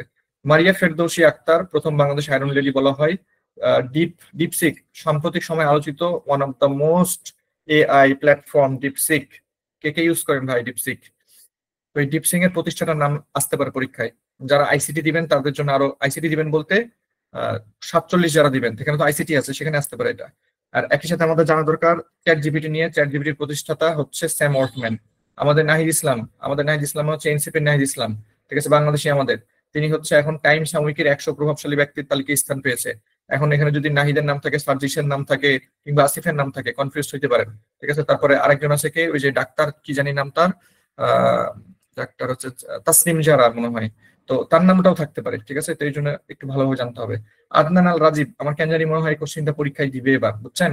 এই কোশ্চিনটা আগামী 2-1 বিসিএস এর মধ্যে পাইতে পারেন। তিনি সাম্প্রতিক যে কান চলচ্চিত্র উৎসব, সেইখানে তিনি আলী সিনেমার জন্য একটা স্পেশাল মেনশন পুরস্কার পেয়েছেন। খুব বড় কিছু না, কিন্তু তারপরেও বাংলাদেশের জন্য অনেক কিছু। তিনি এখানে গেছিলেন। আলী নামক এই 2টা জিনিস জানবেন। আদনান আল রাজীব, যিনি হচ্ছেন মেহজাবিনের হাজবেন্ড, ঠিক আছে, বাংলাদেশের চলচ্চিত্র তারকা বলেন বা নাটকের তারকা বলেন, মেহজাবিন, মেহজাবিনের সে হাজবেন্ড, মেহজাবিনের হাজবেন্ড, ঠিক আছে, সবাই জেনে নেন। মেহজাবিনের হাজবেন্ড আদনান আল রাজীব আলীর জন্য 78তম কান চলচ্চিত্র উৎসবে তিনি স্পেশাল মেনশন পুরস্কার পেয়েছেন। এটা আসার মতো ভাই। রাধাবতী দেবীর নামটা ভুলবেন না, তিনি কলা গাছের তন্তু বা সুতা দিয়ে কলাবতী শাড়ি তৈরি করেছেন। আর আমরা যাবতীয় সংস্কার কমিশনটা ডিটেলসে পড়বো আমাদের বাংলাদেশের আরেকটা ক্লাসে। বাট আজকে মাথায় রাখেন, তিনি হচ্ছেন আলী রিয়াজ, এবং তিনি সংবিধান সংস্কার কমিশনের প্রধান, তার নামটা ভোলা যাবে না ভাই, এটা একটু বেশি ইম্পর্টেন্ট। এরপরে খেলাধুলায় আসেন, আমাদের বর্তমানে কারা অধিনায়ক একটু জানা দরকার। বর্তমানে 3 ফরম্যাটে 3 জন অধিনায়ক, মেহেদী হাসান মিরাজ ওয়ানডে অধিনায়ক, লিটন কুমার দাস টি-20 আর টেস্টে শান্ত। একই সাথে আমাদের তো মহিলা অধিনায়ক জানা দরকার, মানে আমাদের তো একটা প্রমিলা ক্রিকেট দল আছে, সেখানে নিগার সুলতানা জ্যোতি ক্রিকেট দলের অধিনায়ক এবং সাবিনা খাতুন আমাদের প্রমিলা ফুটবল দলের অধিনায়ক। এগুলো সম্পর্কে একটু জানলেন।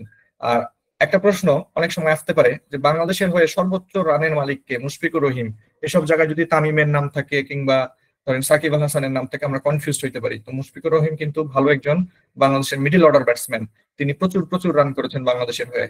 এবার ইসমাইলে চলে আসেন, মোহাম্মদ ইসমাইল, তিনি 48তম জাতীয় অ্যাথলেটিক্সের দ্রুততম মানব, এবং শিরিন আক্তারের নামটা মনে রাখতে হবে, দ্রুততম মানবী, সেম প্রোগ্রামে নারী পুরুষ যেটা আলাদা আলাদা দৌড় হয় আর কি। হামজা চৌধুরীতে চলে আসেন, হামজা চৌধুরী আপনি খুব ভালোভাবে পড়বেন, মোস্ট ইম্পর্টেন্ট আমার কাছে মনে হয়, কারণ তিনি একজন বাংলাদেশি। বাংলাদেশি হলেও তিনি বিদেশ বলতে ইংল্যান্ডের ক্লাব ফুটবলে তিনি ফুটবল খেলতেন। এখন কথা হচ্ছে তিনি কিন্তু বাংলাদেশের হয়ে খেলার সিদ্ধান্ত নিয়েছেন দেশের প্রতি টান থেকে। তো তিনি কোন ক্লাবে খেলতেন?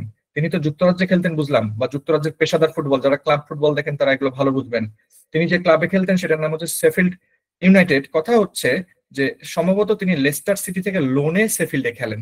আপনারা যারা লোন সিস্টেমটা বুঝেন না তাদেরকে বলি যে ক্লাবে একটা পলিসি আছে, এক ক্লাব একটা প্লেয়ার কেনার পরে অন্য ক্লাবে লোন দিতে পারে, ধার দিতে পারে অন্য ক্লাবে খেলা হয়ে, একটা চুক্তিবদ্ধ হয় আর কি। তো এখন পরীক্ষার হলে আসলে কোনটা আসবে এটা বলা যায় না, তাই দুইটার নামই দেওয়া আছে। লেস্টার সিটি থেকে লোনে সে শেফিল্ডে খেলে, শেফিল্ড ইউনাইটেড খেলে, এবং বাংলাদেশের হয়ে সে প্রথম ম্যাচ যেটা খেলেছে সেটা হচ্ছে 25শে মার্চ 2025। এটা হয়তো বা আসবে না। হামজা চৌধুরী এটা মাথায় রাখলেই হবে, তিনি যুক্তরাজ্যের পেশাদার ফুটবল খেলোয়াড়, এবং তিনি কোন ক্লাবে খেলতেন? Sheffield United. খেলতেন বলতেন, খেলেন। এখন চলে আসেন ব্যালন ডিওর, যেটা সর্বশেষ ব্যালন ডিওরের রেজাল্ট আমরা জানি, সেটা হচ্ছে স্পেনের রদ্রি ব্যালন ডিওর পেয়েছেন। ব্যালন ডিওর ফুটবলে দেওয়া হয়, ঠিক আছে, ফুটবলে দেওয়া হয়, বর্ষসেরা ফুটবলার বলতে পারেন, ঠিক আছে। তারপরে আইতানা বোনামাতি হচ্ছে মেয়েদের ব্যালন ডিওর জিতেছে। এবারেও বর্ষসেরা ফুটবলার এমিলিয়ানো মার্টিনেজ আর্জেন্টিনার, লামিন ইয়ামাল বর্ষসেরা তরুণ তরুণ ফুটবলার স্পেনের, আর ভিনিসিয়াস জুনিয়র ব্রাজিলের অসাধারণ একটা প্লেয়ার, ঠিক আছে, তিনি ফিফা দ্য বেস্ট ফুটবলার 2024 পেয়েছে। এই টাইপের কোশ্চিন আমার কাছে যদি মনে হয় ব্যাংকে আসার সম্ভাবনা বেশি, বাট বিসিএস কে আপনি আনপ্রেডিক্টেবল বলতে পারেন না। বা 40 কি 41তম বিসিএস এ, সম্ভবত 40 না 41। দেখবেন সাম্প্রতিক প্রশ্ন আসছিল প্রায় 10 থেকে 12টা সাম্প্রতিক। চিন্তা করেন 50-এর মধ্যে 10 থেকে 12টা যদি সাম্প্রতিক হয়, তাহলে আপনার কি লেভেলে প্রিপারেশন দরকার ছিল। আশা করি এবার এত আসবে না। এবার সাম্প্রতিক সাহিত্যের মধ্যে আমি বলবো আপনি খুব ইম্পর্টেন্টের সাথে হার্টল্যান্ডটা পড়বেন, হার্টল্যান্ড পড়বেন। তারপরে হচ্ছে ডোনাল্ড ট্রাম্পেরটা একটু ইম্পর্টেন্ট দিয়ে পড়বেন, আওয়ার জার্নি টুগেদার। আর জুলাই মাতৃভূমি অথবা মৃত্যু অলরেডি কোন জানি জায়গায় পরীক্ষা আসছে দেখলাম। হানকাং, হানকাং মনে আছে একটু আগে পড়লেন, নোবেল পুরস্কার পাইলো যে সাহিত্যে, দক্ষিণ কোরিয়ার। তার কোন গ্রন্থের জন্য তিনি নোবেল পুরস্কার পেয়েছেন? দ্য ভেজিটারিয়ান। তাহলে যে কয়টায় আমি স্টার দিলাম এই কয়টা আপনি ভাই বাদ দিয়েন না, আরেকটা বাদ থাকে, এটাকে আর বাদ দিবেন কেন, কষ্ট পাবে তো। তাহলে অরবিটালস সামান্তা হারবে, এটা পড়ে ফেলেন ভাই। এবার খুবই ইম্পর্টেন্ট একটা জায়গায় চলে আসছি, এই জায়গা থেকে প্রশ্ন আসার সম্ভাবনা আন্তর্জাতিকে খুবই বেশি। প্রথমত দেখেন যে রাশিয়া ইরান 17 জানুয়ারি 2025 তারিখে 20 বছরের জন্য, প্রথম কথা হলো 20 বছরের জন্য কৌশলগত প্রতিরক্ষা চুক্তি স্বাক্ষর করে। প্রশ্ন হইতে পারে যে কোন দুই দেশ পরস্পর কৌশলগত 20 বছরের জন্য কৌশলগত প্রতিরক্ষা চুক্তি স্বাক্ষর করে, অথবা প্রশ্ন হইতে পারে যে রাশিয়া এবং ইরান কত বছরের জন্য কৌশলগত প্রতিরক্ষা চুক্তি স্বাক্ষর করেছে? 20 বছর। এই দুইটা প্রশ্ন আসার সম্ভাবনা বেশি। তারিখটা আমি বলবো অত ইম্পর্টেন্ট না। এবার ইউক্রেন যুক্তরাজ্যে চলে আসেন। ইউক্রেন যুক্তরাজ্যের সাথে যে চুক্তিটা করেছে সেটা 100 বছরের জন্য ভাইয়া, এবং তার আগের দিন 17 আগের দিন 16 তারিখ, এবং এটা একটা ঐতিহাসিক অংশীদারিত্ব চুক্তি। ইউক্রেন আবার যুক্তরাষ্ট্রের সাথে একটা চুক্তি করেছে যেটা হচ্ছে খনিজ চুক্তি, 50% খনিজ যুক্তরাষ্ট্র নিবে, বিনিময় অস্ত্র দিবে আর হেল্প করবে। তাহলে এটা হচ্ছে ইউক্রেন যুক্তরাষ্ট্র। তাহলে দেখেন খনিজ চুক্তি কোন দুই দেশ? ইউক্রেন যুক্তরাষ্ট্র। ভাই খুব ভালোভাবে পড়েন কোন দুই দেশ, প্রশ্ন আসে এখান থেকে। তারপরে 100 বছরের জন্য ঐতিহাসিক অংশীদারিত্ব চুক্তি, ইউক্রেন যুক্তরাজ্য। 20 বছরের জন্য কৌশলগত প্রতিরক্ষা চুক্তি কোন দুই দেশ? Russia Ukraine. আরেকটা জিনিস দেখেন ভাই, উপরে তো যুদ্ধগুলো দেখে আসছেন, ওইখান থেকে বাইরে এসে লেস ইম্পর্টেন্ট একটা যুদ্ধকে আমি দিয়ে দিয়েছি, এটা ইম্পর্টেন্ট, সেটা হচ্ছে থাইল্যান্ড কম্বোডিয়া। এরা অনেক আগে থেকে প্রিয়া বাহার, বাংলাতে প্রিয়া বাহার হইলেও ইংলিশে এটা একটু অন্যরকম বানান। অ্যাকচুয়ালি প্রিয়া বাহার বা কাছাকাছি একটা আপনাকে বানান দিবে বাংলাতে, আমরা আদর করে এটাকে প্রিয়া বাহার বললেও আপনি ইংলিশে সার্চ দিয়ে দেখেন একটু অন্য ধরনের। তো এই প্রিয়া বাহার মন্দির নিয়ে তাদের যুগ যুগ ধরে যুদ্ধ বা এটা নিয়ে ঝামেলা আছে। এই প্রিয়া বাহার মন্দির সংলগ্ন এলাকায় মাইন পুঁতে রাখা নিয়ে সাম্প্রতিক সময় জুলাই মাসে তাদের একটা যুদ্ধ হয়, ঠিক আছে। পরবর্তীতে মধ্যস্থতা করেছে মূলত মালয়েশিয়া, আর পিছনে ছিল বড় ভাই যুক্তরাষ্ট্র। এই কারণে বললাম যে এবার ট্রাম্পের নোবেল পুরস্কার পাওয়া কেউ ঠেকাইতে পারবে না। ভারত পাকিস্তানের যুদ্ধ মধ্যস্থতা করলো, ফিলিস্তিনের যুদ্ধের একটা সমাধান আসতে পারে, চান্স আছে। একইভাবে থাইল্যান্ড, কম্বোডিয়া। ওদিকে রাশিয়ার সাথে যুদ্ধের কি হয় জানি না, 2-4 দিন আগে মনে হচ্ছিল যুদ্ধ থেমে যাবে। এবার আমরা একটু দেশ তত্ত্ব পড়বো, অর্থাৎ যেসব প্রশ্ন আসলে তার অ্যান্সার কোন একটি স্পেসিফিক দেশ, এবং আপনি এটা পড়লে আপনি কনফিডেন্সের সাথে আপনি অ্যান্সার দেখা আসতে পারবেন। বাংলাদেশ দেখেন, হ্যাঁ অনেক সময় এগুলো আসে, বাংলাদেশকে নিয়ে আসে। দ্য ইকোনমিস্ট কর্তৃক নির্বাচিত 2024 সালের বর্ষসেরা দেশ, এইটুকু জানলেই চলবে। এবং আমরা 24 থেকে 27-এর জন্য ফাও এর কাউন্সিল সদস্য। আমরা একটু চীনে যাই, চীন ইম্পর্টেন্ট। চীন ইম্পর্টেন্ট। প্রথমত প্রশ্ন হইতে পারে, বাংলাদেশকে তিস্তা প্রকল্পে সহযোগিতা করবে কোন দেশ? চীন। বাংলাদেশকে তিস্তা প্রকল্পে সহযোগিতা করবে কোন দেশ? চীন। এরপরে চলে আসি, চীনের কোন শহরের হাসপাতালকে বাংলাদেশের চিকিৎসার জন্য নির্বাচিত করেছে? কুনমিং শহর। কারণ আমরা জানি ইন্ডিয়াতে আমাদের চিকিৎসা সেবা একটু জটিল হয়ে গেছে, ভিসা প্রসেসিং কঠিন হয়ে গেছে, তো চীন এখানে হাত বাড়িয়ে দিয়েছে বাংলাদেশকে। আরেকটা দেখেন, চীন প্রথম দেশ হিসেবে আফগানিস্তানের তালেবান সরকারের অধীনে রাষ্ট্রদূত নিয়োগ দিয়েছে চীন, তাহলে এটার অ্যান্সারও চীন। তারপরে দেখেন, যদি প্রশ্ন করে এরকম, বাংলাদেশ সম্প্রতি কোন দেশে প্রথমবারের মতো আম রপ্তানি শুরু করেছে? অ্যান্সার কি হবে ভাইয়া? চীন। তারপরে বাংলাদেশের জন্য গ্রিন চ্যানেল ভিসা চালু করেছে কোন দেশ? চীন। বিরল খনিজ মজুদ ও উৎপাদনের শীর্ষ দেশ কোন দেশ? যুক্তরাষ্ট্র। ভাবেন না, অ্যান্সার হচ্ছে চীন। তাহলে বোঝা গেছে যে চীন সম্পর্কে সাম্প্রতিক কোন 5-6টা লাইন আপনাকে জানতেই হবে। এবার রাশিয়াতে চলে আসেন, রাশিয়ার একটা ব্যালিস্টিক ক্ষেপণাস্ত্র, যেটা আমাদের ওইখানে ছিল না, এখানে দিয়ে দিয়েছি, RS-24। এবং রাশিয়া সম্প্রতি অ্যামনেস্টি ইন্টারন্যাশনালকে নিষিদ্ধ করেছে। আরেকটা জিনিস দেখেন যে এরা তালেবান সরকারকে, এটা ভাই খুব ইম্পর্টেন্ট, 3 জুলাইয়ের ঘটনা হলেও প্রথম দেশ হিসেবে তালেবান সরকারকে স্বীকৃতি দিয়েছে রাশিয়া, আর তালেবান সরকারের অধীনে রাষ্ট্রদূত নিয়োগ দিয়েছিল চীন। যদি স্বীকৃতি দেওয়ার কথা বলে তাহলে অ্যান্সার হচ্ছে রাশিয়া। পাকিস্তানে চলে আসেন, বেলুচিস্তান জায়গাটা কোথায়? প্রশ্ন হতে পারে। স্বাধীনতাকামী অঞ্চল বেলুচিস্তান, অপশনে পাকিস্তান পাবেন, আফগানিস্তান পাবেন, তাজিকিস্তান পাবেন, অ্যান্সার হচ্ছে পাকিস্তান। তো বেলুচ লিবারেশন আর্মি, BLA, এই বেলুচিস্তান হচ্ছে পাকিস্তানে। আর বাংলাদেশ, এখানে একটা প্রশ্ন হতে পারে, সম্প্রতি কোন দেশের সাথে বাংলাদেশ G2G মানে সরকারি পর্যায়ে, government to government, G2G government to government পর্যায়ে দ্বিপক্ষীয় বাণিজ্য শুরু করেছে? অ্যান্সার হচ্ছে ভাইয়া পাকিস্তান। আর এই যে গোয়াদার হচ্ছে যে বন্দরটা চীনের কাছে পাকিস্তান লিজ করেছে, মানে ব্যবহার করার জন্য শুল্ক পাবে তারা, পাকিস্তান টাকা পয়সা পাবে। তো এটা হচ্ছে বেলুচিস্তানের একটা বন্দর, গোয়াদার। এই তো পাকিস্তান সম্পর্কে অনেক কিছু জেনে গেছেন। সিয়েরা লিওনে আসেন, আগের দিন বলেছিলাম 2002 সালে তারা বাংলাকে দ্বিতীয় রাষ্ট্রভাষা হিসেবে ঘোষণা করে তাদের শান্তি রক্ষায় অবদান রাখার জন্য। সিঙ্গাপুর সিটিতে আসেন, তারা বিশ্বের সব থেকে নিরাপদ শহর, আসার সম্ভাবনা কম, একবার রিডিং দিবেন, দাগাইলাম না। ইরানে চলে আসেন, ইরানের প্রথম গোয়েন্দা জাহাজ হচ্ছে জাগ্রোস। আমার ওই যে প্রথম চ্যাপ্টার এগুলো ছিল না। ইরানের প্রথম ড্রোন বাহী, এটা বাহির না, বাহী হবে, হ্যাঁ এটা ড্রোন বাহী, বানানটা ভুল হয়েছে, এটা হবে ড্রোন ড্রোন ড্রোন বাহী, ড্রোন বাহী বানানটা ভুল হয়েছে, বাহিতে রস্বই না দীর্ঘ, এটা ভুলে গেছে। রণতরী হচ্ছে শহীদ ভগবান বাগেরি, ঠিক আছে, এই নামগুলো লাগবে। এরপর আসেন, ইরানের সামরিক বাহিনীর নাম কি? ইরানের সামরিক বাহিনী হচ্ছে IRGC। এটা আসার মতো পরীক্ষায়, এটা আসার মতো, অনেকগুলো স্টার দিলাম, যদি কোনোটা চলে আসে খুব ভালো লাগবে, আপনাদেরও ভালো লাগবে, আমারও ভালো লাগবে। Islamic revolutionary guard corps. পরেরটাই চলে আসেন, ইরানের কৃত্রিম বুদ্ধিমত্তা ভিত্তিক ক্ষেপণাস্ত্র হচ্ছে মোজাহের 6, আবাবিল 5। ব্যালিস্টিক ক্ষেপণাস্ত্র হচ্ছে কাসিম বাসির, এগুলো নতুন করে দেখবেন, কাসেম বাসির। আর ইরানকে গুরুত্বপূর্ণ অংশীদারিত্বের মর্যাদা দিয়েছে রাশিয়া, ঠিক আছে, রাশিয়া। আর ইরান প্রথম দেশ হিসেবে যুক্তরাষ্ট্রের F-35 বিমান ভূপাতিত করেছে, এগুলো দেখলেন।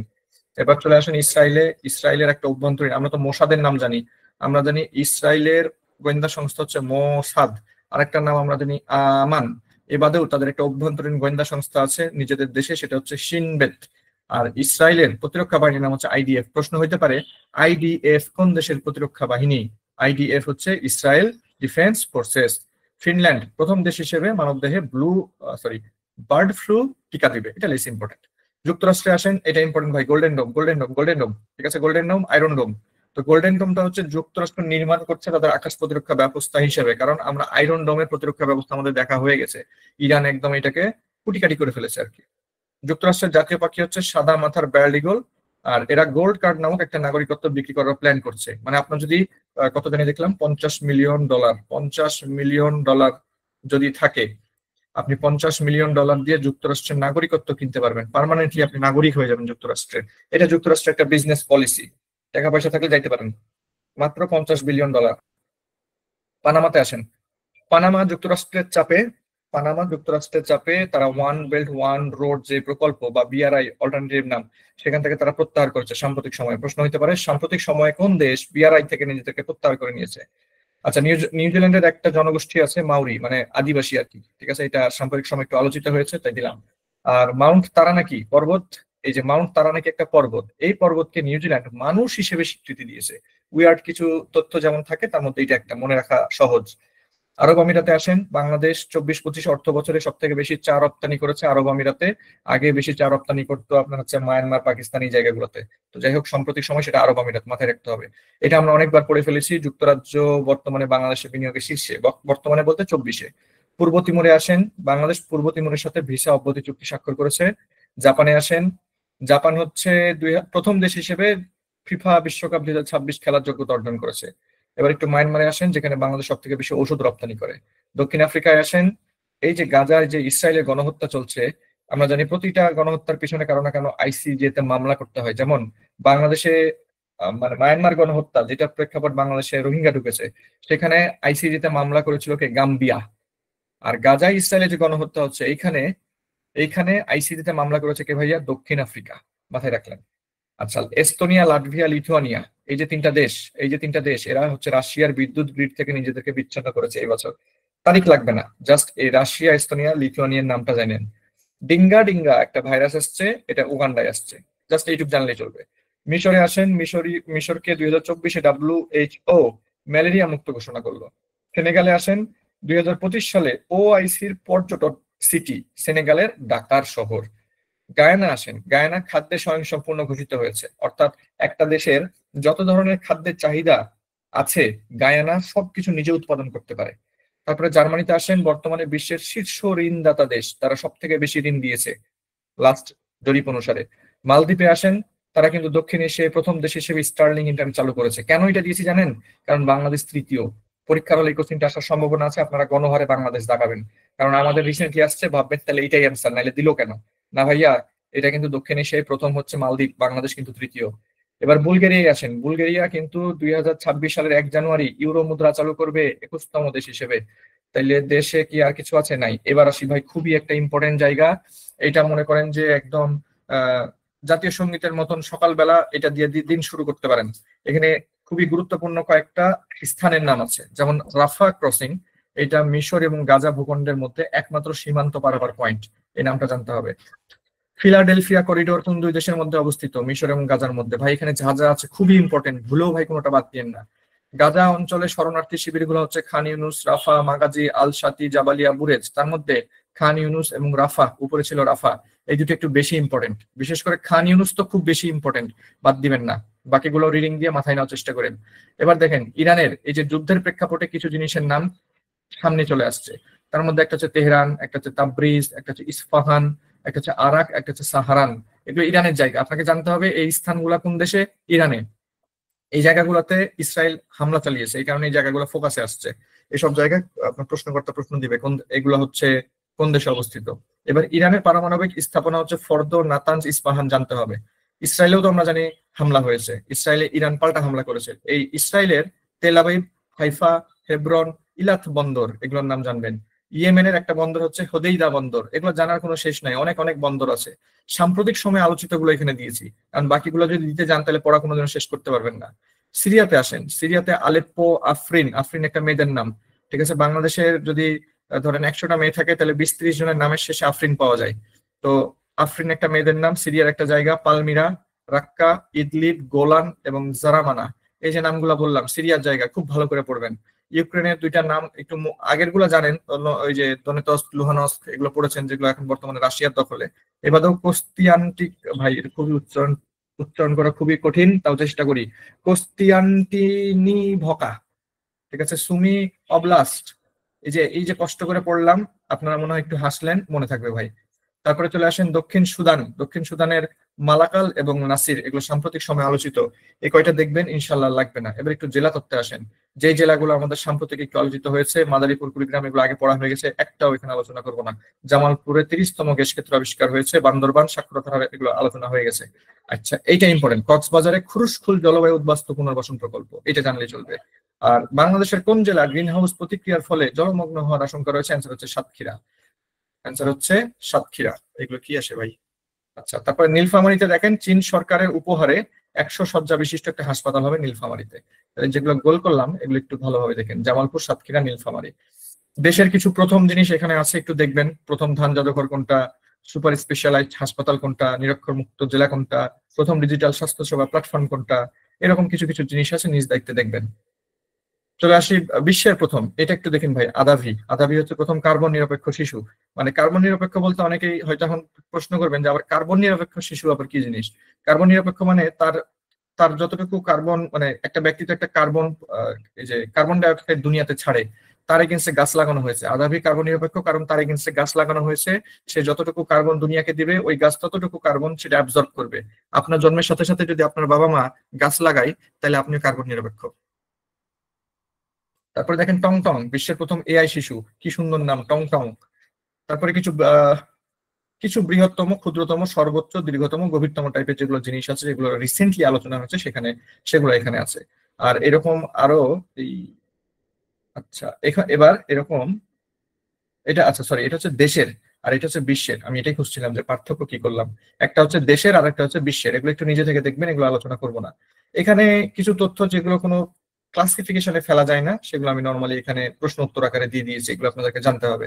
যেমন এইডস এর একটা নতুন ওষুধ একটু দেখলেন, অক্সফোর্ডের ম্যালেরিয়া টিকার নাম দেখলেন, দেশের প্রথম ডিজিটাল স্বাস্থ্য সেবা যদি উপরে দিয়েছিলাম সুখী। তারপরে প্যারিস অলিম্পিক 2024-এর মূল কথা ছিল সামাজিক ব্যবসা। আমাদের একমাত্র উপকূলীয় নদী বন্দর হচ্ছে সন্দ্বীপ। আচ্ছা, একটা নতুন উপকূলীয় নদী বন্দর আসছে, এটা আর একমাত্র থাকে না তাইলে, কারণ হাতিয়াতে আমরা দেখলাম একটা নতুন 24তম নদী বন্দর আসছে, তাই না? আচ্ছা, তারপরে এরকম আরো কিছু দেখেন, এটা একটু আপডেট করবেন, হ্যাঁ এটা আপডেট করবেন সবাই। আমার আমার যেটা কৃষির নোটে, ওইখানে দেখবেন যে 108 পর্যন্ত ছিল, এখন সেটা 112, 13, 14 পর্যন্ত, আরো কিছু ধান, সর্বশেষ 114 উদ্ভাবিত ধান, এটা আপডেট করবেন। এলন মাস্কের নতুন রাজনৈতিক দলের নাম আমেরিকা পার্টি আসার মতো, এটা দেখবেন। আচ্ছা, তারপর দেখেন যে বাংলাদেশে আমরা জানি, বাংলাদেশে সরি, বাংলাদেশ মিশন না, এটা এটা জানি কি দিলাম, ওএইচসিএইচআর। আচ্ছা, Bangladesh mission, no no no, এটা হচ্ছে মানবাধিকার, বাংলাদেশে মানবাধিকার মিশন, মানবাধিকার কথাটা ছুটে গেছে, মানবাধিকার মিশন হবে এখানে, মানবাধিকার। এটা হচ্ছে ওএইচসিএইচআর। আচ্ছা, তারপর দেখেন এটা উপরে আমরা পড়ে আসছি, সাম্প্রতিক সময়ে অত্যাবশ্যকীয় পরিষেবার আওতায় এসেছে এনবিআর। আর এইটা ভাই একটু বেশি ইম্পর্টেন্ট, ব্যাংকের নাম, এটা আমাদের গতদিন চ্যাপ্টারে পড়ানো যাইতে চাইলে। বাংলাদেশে প্রথমবারের মতন গুগল পে সার্ভিস চালু হচ্ছে কোন ব্যাংক? সিটি ব্যাংক, এটা খুব ইম্পর্টেন্ট, দেখবেন এটা। আচ্ছা, তারপরে দেখেন এবার আরো কিছু গুরুত্বপূর্ণ বিষয়, যেমন ভবিষ্যতের আয়োজক দেশ বিভিন্ন টুর্নামেন্ট কে আয়োজন করবে। বেশ কিছু ইম্পর্টেন্ট টুর্নামেন্ট, যেগুলো যেমন চ্যাম্পিয়ন্স ট্রফি 2025-এ হয়েছে, champion Bharat, runners up New Zealand. BPL এ আসেন, এখানে ফরচুন বরিশাল আসার সম্ভাবনা খুব কম। তারপরে একটু দেখেন টেস্ট চ্যাম্পিয়নশিপটা এখনো ইম্পর্টেন্ট মনে হয় আমার কাছে, যেখানে চ্যাম্পিয়ন হয়েছিল দক্ষিণ আফ্রিকা, আর রানার্স আপ হচ্ছে অস্ট্রেলিয়া। এখানে ম্যান অফ দা সিরিজ এগুলো লাগবে না, তারপর একটু হালকা করে দেখেন। তাহলে দক্ষিণ আফ্রিকাটা দেখবেন, এখানে ভারতটা দেখবেন, আর ফরচুন বরিশালটা দেখবেন, আমার মনে হয় আর কিছু লাগবে না। আচ্ছা, এরপর হচ্ছে ডেঙ্গু, যেহেতু বাংলাদেশে প্রচুর বেড়ে গেছে, ডেঙ্গু নিয়ে একটু প্রশ্ন উত্তর যা কিছু আছে এগুলো দেখবেন। এমপক্স দেখবেন ভাই, মার্কিন প্রেসিডেন্ট থেকে প্রশ্ন আসে বাংলাদেশে, একটু ভালোভাবে দেখবেন। প্রথম কথা হলো, সর্বশেষ নির্বাচনটা ছিল 60তম, হয়েছে 5 নভেম্বর 2024। এখানে রিপাবলিকান দল, মানে ট্রাম্পের দলের নাম কি, এটা প্রশ্ন আসতে পারে। ট্রাম্প কোন দল থেকে নির্বাচন করছে? রিপাবলিকান। তার অপোজিটে যে দল, সেই দলের নাম কি? ডেমোক্রেটিক দল। এগুলো জানতে হবে। যুক্তরাষ্ট্রের নির্বাচন পুরো বিশ্ব নিয়ন্ত্রণ করে, এগুলো জানতে হবে। ডেমোক্রেটিক দলের প্রধান, মানে জো বাইডেনের জায়গায় যে দাঁড়িয়েছে, সে হলো কমলা হ্যারিস, একজন মহিলা। যুক্তরাষ্ট্র কখনোই একজন মহিলাকে রাষ্ট্রপ্রধান হিসেবে এখন পর্যন্ত তৈরি করে নাই, রাষ্ট্রপতি হয় নাই। এটাও হচ্ছে এই ডেমোক্রেটিক দলের পরাজয়ের অন্যতম কারণ। আরেকটা পরাজয়ের অন্যতম কারণ হচ্ছে পৃথিবীটা যুদ্ধ বিধ্বস্ত করে দিয়েছে আরো বেশি এই ডেমোক্রেটিক দল। ঠিক আছে, যদিও ডোনাল্ড ট্রাম্পের হেটার কম নাই, ডোনাল্ড ট্রাম্প মাথা পাগলা মানুষ, বাট তারপরে ডেমোক্রেটিকও খারাপ, দুইটা দলই খারাপ। তো জয়লাভ করলো কে? Donald Trump. সে কোন আসন থেকে দাঁড়িয়েছিল, বা তার আসন কোথায়? ফ্লোরিডাতে। ডোনাল্ড ট্রাম্প টোটাল কয়টা ইলেকটোরাল ভোট পেয়েছে? 312টা পেয়েছে। কতটার মধ্যে? 538টা। তার মানে প্রশ্ন হতে পারে, যুক্তরাষ্ট্রের টোটাল ইলেকটোরাল ভোট কয়টা? 538টা। সর্বশেষ ভোটে ট্রাম্প কয়টা পেয়েছে? 312টা। এগুলো বাদ দিবেন না, এর আগে আসছে বলে বলছি। তারপরে 47তম প্রেসিডেন্ট হিসেবে তিনি দায়িত্ব গ্রহণ করেছেন ওই যে 20 জানুয়ারি, যেদিন দায়িত্ব গ্রহণ করে উড়াধুরা খালি সিদ্ধান্ত নিয়েছে। তার নির্বাচনী স্লোগান কি ছিল? Make America great again. একটাও বাদ দিবেন না ভাই। যুক্তরাষ্ট্র আমরা জানি 2 কক্ষ বিশিষ্ট, উচ্চ কক্ষে 100 আসন, নাম সিনেট। নিম্ন কক্ষের নাম হাউস অব দ্য রিপ্রেজেন্টেটিভ, আসন হচ্ছে 435। মোট ইলেকট্রাল ভোট উপরে পড়ে ফেলেছি 538টা। কেউ যদি নির্বাচিত হইতে চায় তার লাগবে 270 ভোট। ট্রাম্প পেয়েছিল কয়টা? 312টা। আর ইলেকট্রাল ভোট সব থেকে বেশি আছে কোন রাজ্যে? ক্যালিফোর্নিয়ায়। কয়টা আছে ভাইয়া? 54টা। শেষ। তাহলে মার্কিন প্রেসিডেন্ট নির্বাচন থেকে এই কয়টা তথ্য যদি পড়েন, ইনশাল্লাহ আর কিছু জানা লাগবে না। উৎপাদনের শীর্ষ জেলায় আসেন, এগুলো একটু চেঞ্জ হয়েছে টুকটাক, চেঞ্জ বাদেও যেগুলো ইম্পর্টেন্ট সেগুলো দেওয়া আছে। হ্যাঁ, আমার ওই যে লাস্ট যেটা কৃষির নোট ছিল ওইখানে একটু আপডেট করবেন, এটা দুই একটা চেঞ্জ আছে, আমি নিজেও বলেছি, সেটা প্লাস যেগুলো ইম্পর্টেন্ট। আর ওই নোটে দেখবেন শীর্ষ বিভাগটা নাই, কেন জানি মনে হয় শীর্ষ বিভাগ নিয়ে প্রশ্ন হতে পারে, তাই এটা একটু ভালোভাবে দেখবেন। আর ফুড আউটলুক আমার ওই নোটে ছিল 24, কৃষির নোটে বা কৃষির ম্যাটেরিয়ালসে এখন সেটা 25 চলে আসছে, এবং এই জায়গাগুলো নাই, এগুলো তথ্য দেওয়া নাই, আপনারা পড়বেন না, এগুলো লাগবে না। ঠিক আছে, এখন দেখেন যেগুলো চেঞ্জ হয়েছে সেটা হচ্ছে মেক্সিকো জায়গাটা, আর এখানে ভারতের জায়গাটা চেঞ্জ হয়েছে। ফুড আউটলুক আপডেটেডটা একটু মাথায় নেবেন কষ্ট করে। ফাইনালি বিশ্ব জনসংখ্যা প্রতিবেদন দেওয়া হয়েছিল না, এটা এখানে দিলাম। বর্তমানে বিশ্ব জনসংখ্যা প্রতিবেদন অনুসারে জনসংখ্যা 823.20, জনসংখ্যার বৃহত্তম হচ্ছে ভারত। একটা জিনিস খেয়াল করেন, বাংলাদেশের জনসংখ্যা বিশ্ব জনসংখ্যা প্রতিবেদন অনুসারে 17.57, এটা কিন্তু সর্বোচ্চ। তো এটা একটু আলাদাভাবে ওই নোটে একটু ইনপুট দিয়ে নিয়েন। সার্কভুক্ত দেশের মধ্যে বাংলাদেশের জনসংখ্যার অবস্থান হলো তৃতীয়, আর পুরা বিশ্বে যদি বিবেচনা করেন নর্মালি, তাহলে বাংলাদেশ হচ্ছে অষ্টম। জনশুমারি এটা আপডেট হইতেই আছে। তো এরা একটা সাম্প্রতিক যেটা আপডেট দিয়েছে সে অনুসারে জেলা 64, সিটি কর্পোরেশন 12, উপজেলা 495, পৌরসভা 327 বললেও অ্যাকচুয়ালি বর্তমানে 330টা। বর্তমানে 330টা ইউনিয়ন, এটা দেখবেন সংখ্যাটা একটু কম পাচ্ছেন এখানে। জনশুমারি অনুসারে 4584, এর আগে আমরা 96 করেছিলাম। দুইটা আলাদাভাবে মাথায় রাখতে হবে, দুইটা একসাথে আশা করি অপশনে দিবে না। গ্রাম সংখ্যা একটু মাথায় রাখেন, 90,049। আর এইখানে দেখবেন এই যে ক্ষুদ্রতম ইউনিয়নটা দেওয়া ছিল সেন্ট মার্টিন, যেটা জনশুমারি 2022 অনুসারে সুতালড়ি মানিকগঞ্জের। এটা একটু আলাদাভাবে মাথায় নেবেন, দু একটা তথ্য চেঞ্জ হয়েছে যেগুলো। আর ইনভেস্টমেন্ট সামিট, এখান থেকে আসলে কি প্রশ্ন হইতে পারে, এটা একটা খুব জটিল প্রশ্ন। ইনভেস্টমেন্ট সামিটের আয়োজককে বিডা আসতে পারে, এটার সময়সূচিটা একটু দেখেন, 7 থেকে 10 এপ্রিল। এবং এটা কোথায় হয়? হোটেল ইন্টারকন্টিনেন্টালে হয়। এই সাম্প্রতিক মোটামুটি শেষ, যত সহজে মানে 13 পেজের মধ্যে নিয়ে আসার চেষ্টা করেছি, কারণ এই যে বললাম সাম্প্রতিকের কোনো শেষ নাই, আপনি কত পড়বেন, কোথেকে পর্যন্ত শেষ নাই। অ্যাকচুয়ালি দিবে কি এটাও বলা মুশকিল, তারপরেও যেগুলো দিয়েছি এগুলোর মধ্যে থেকে আসার সম্ভাবনা বেশি। এই হলো আজকের ক্লাস।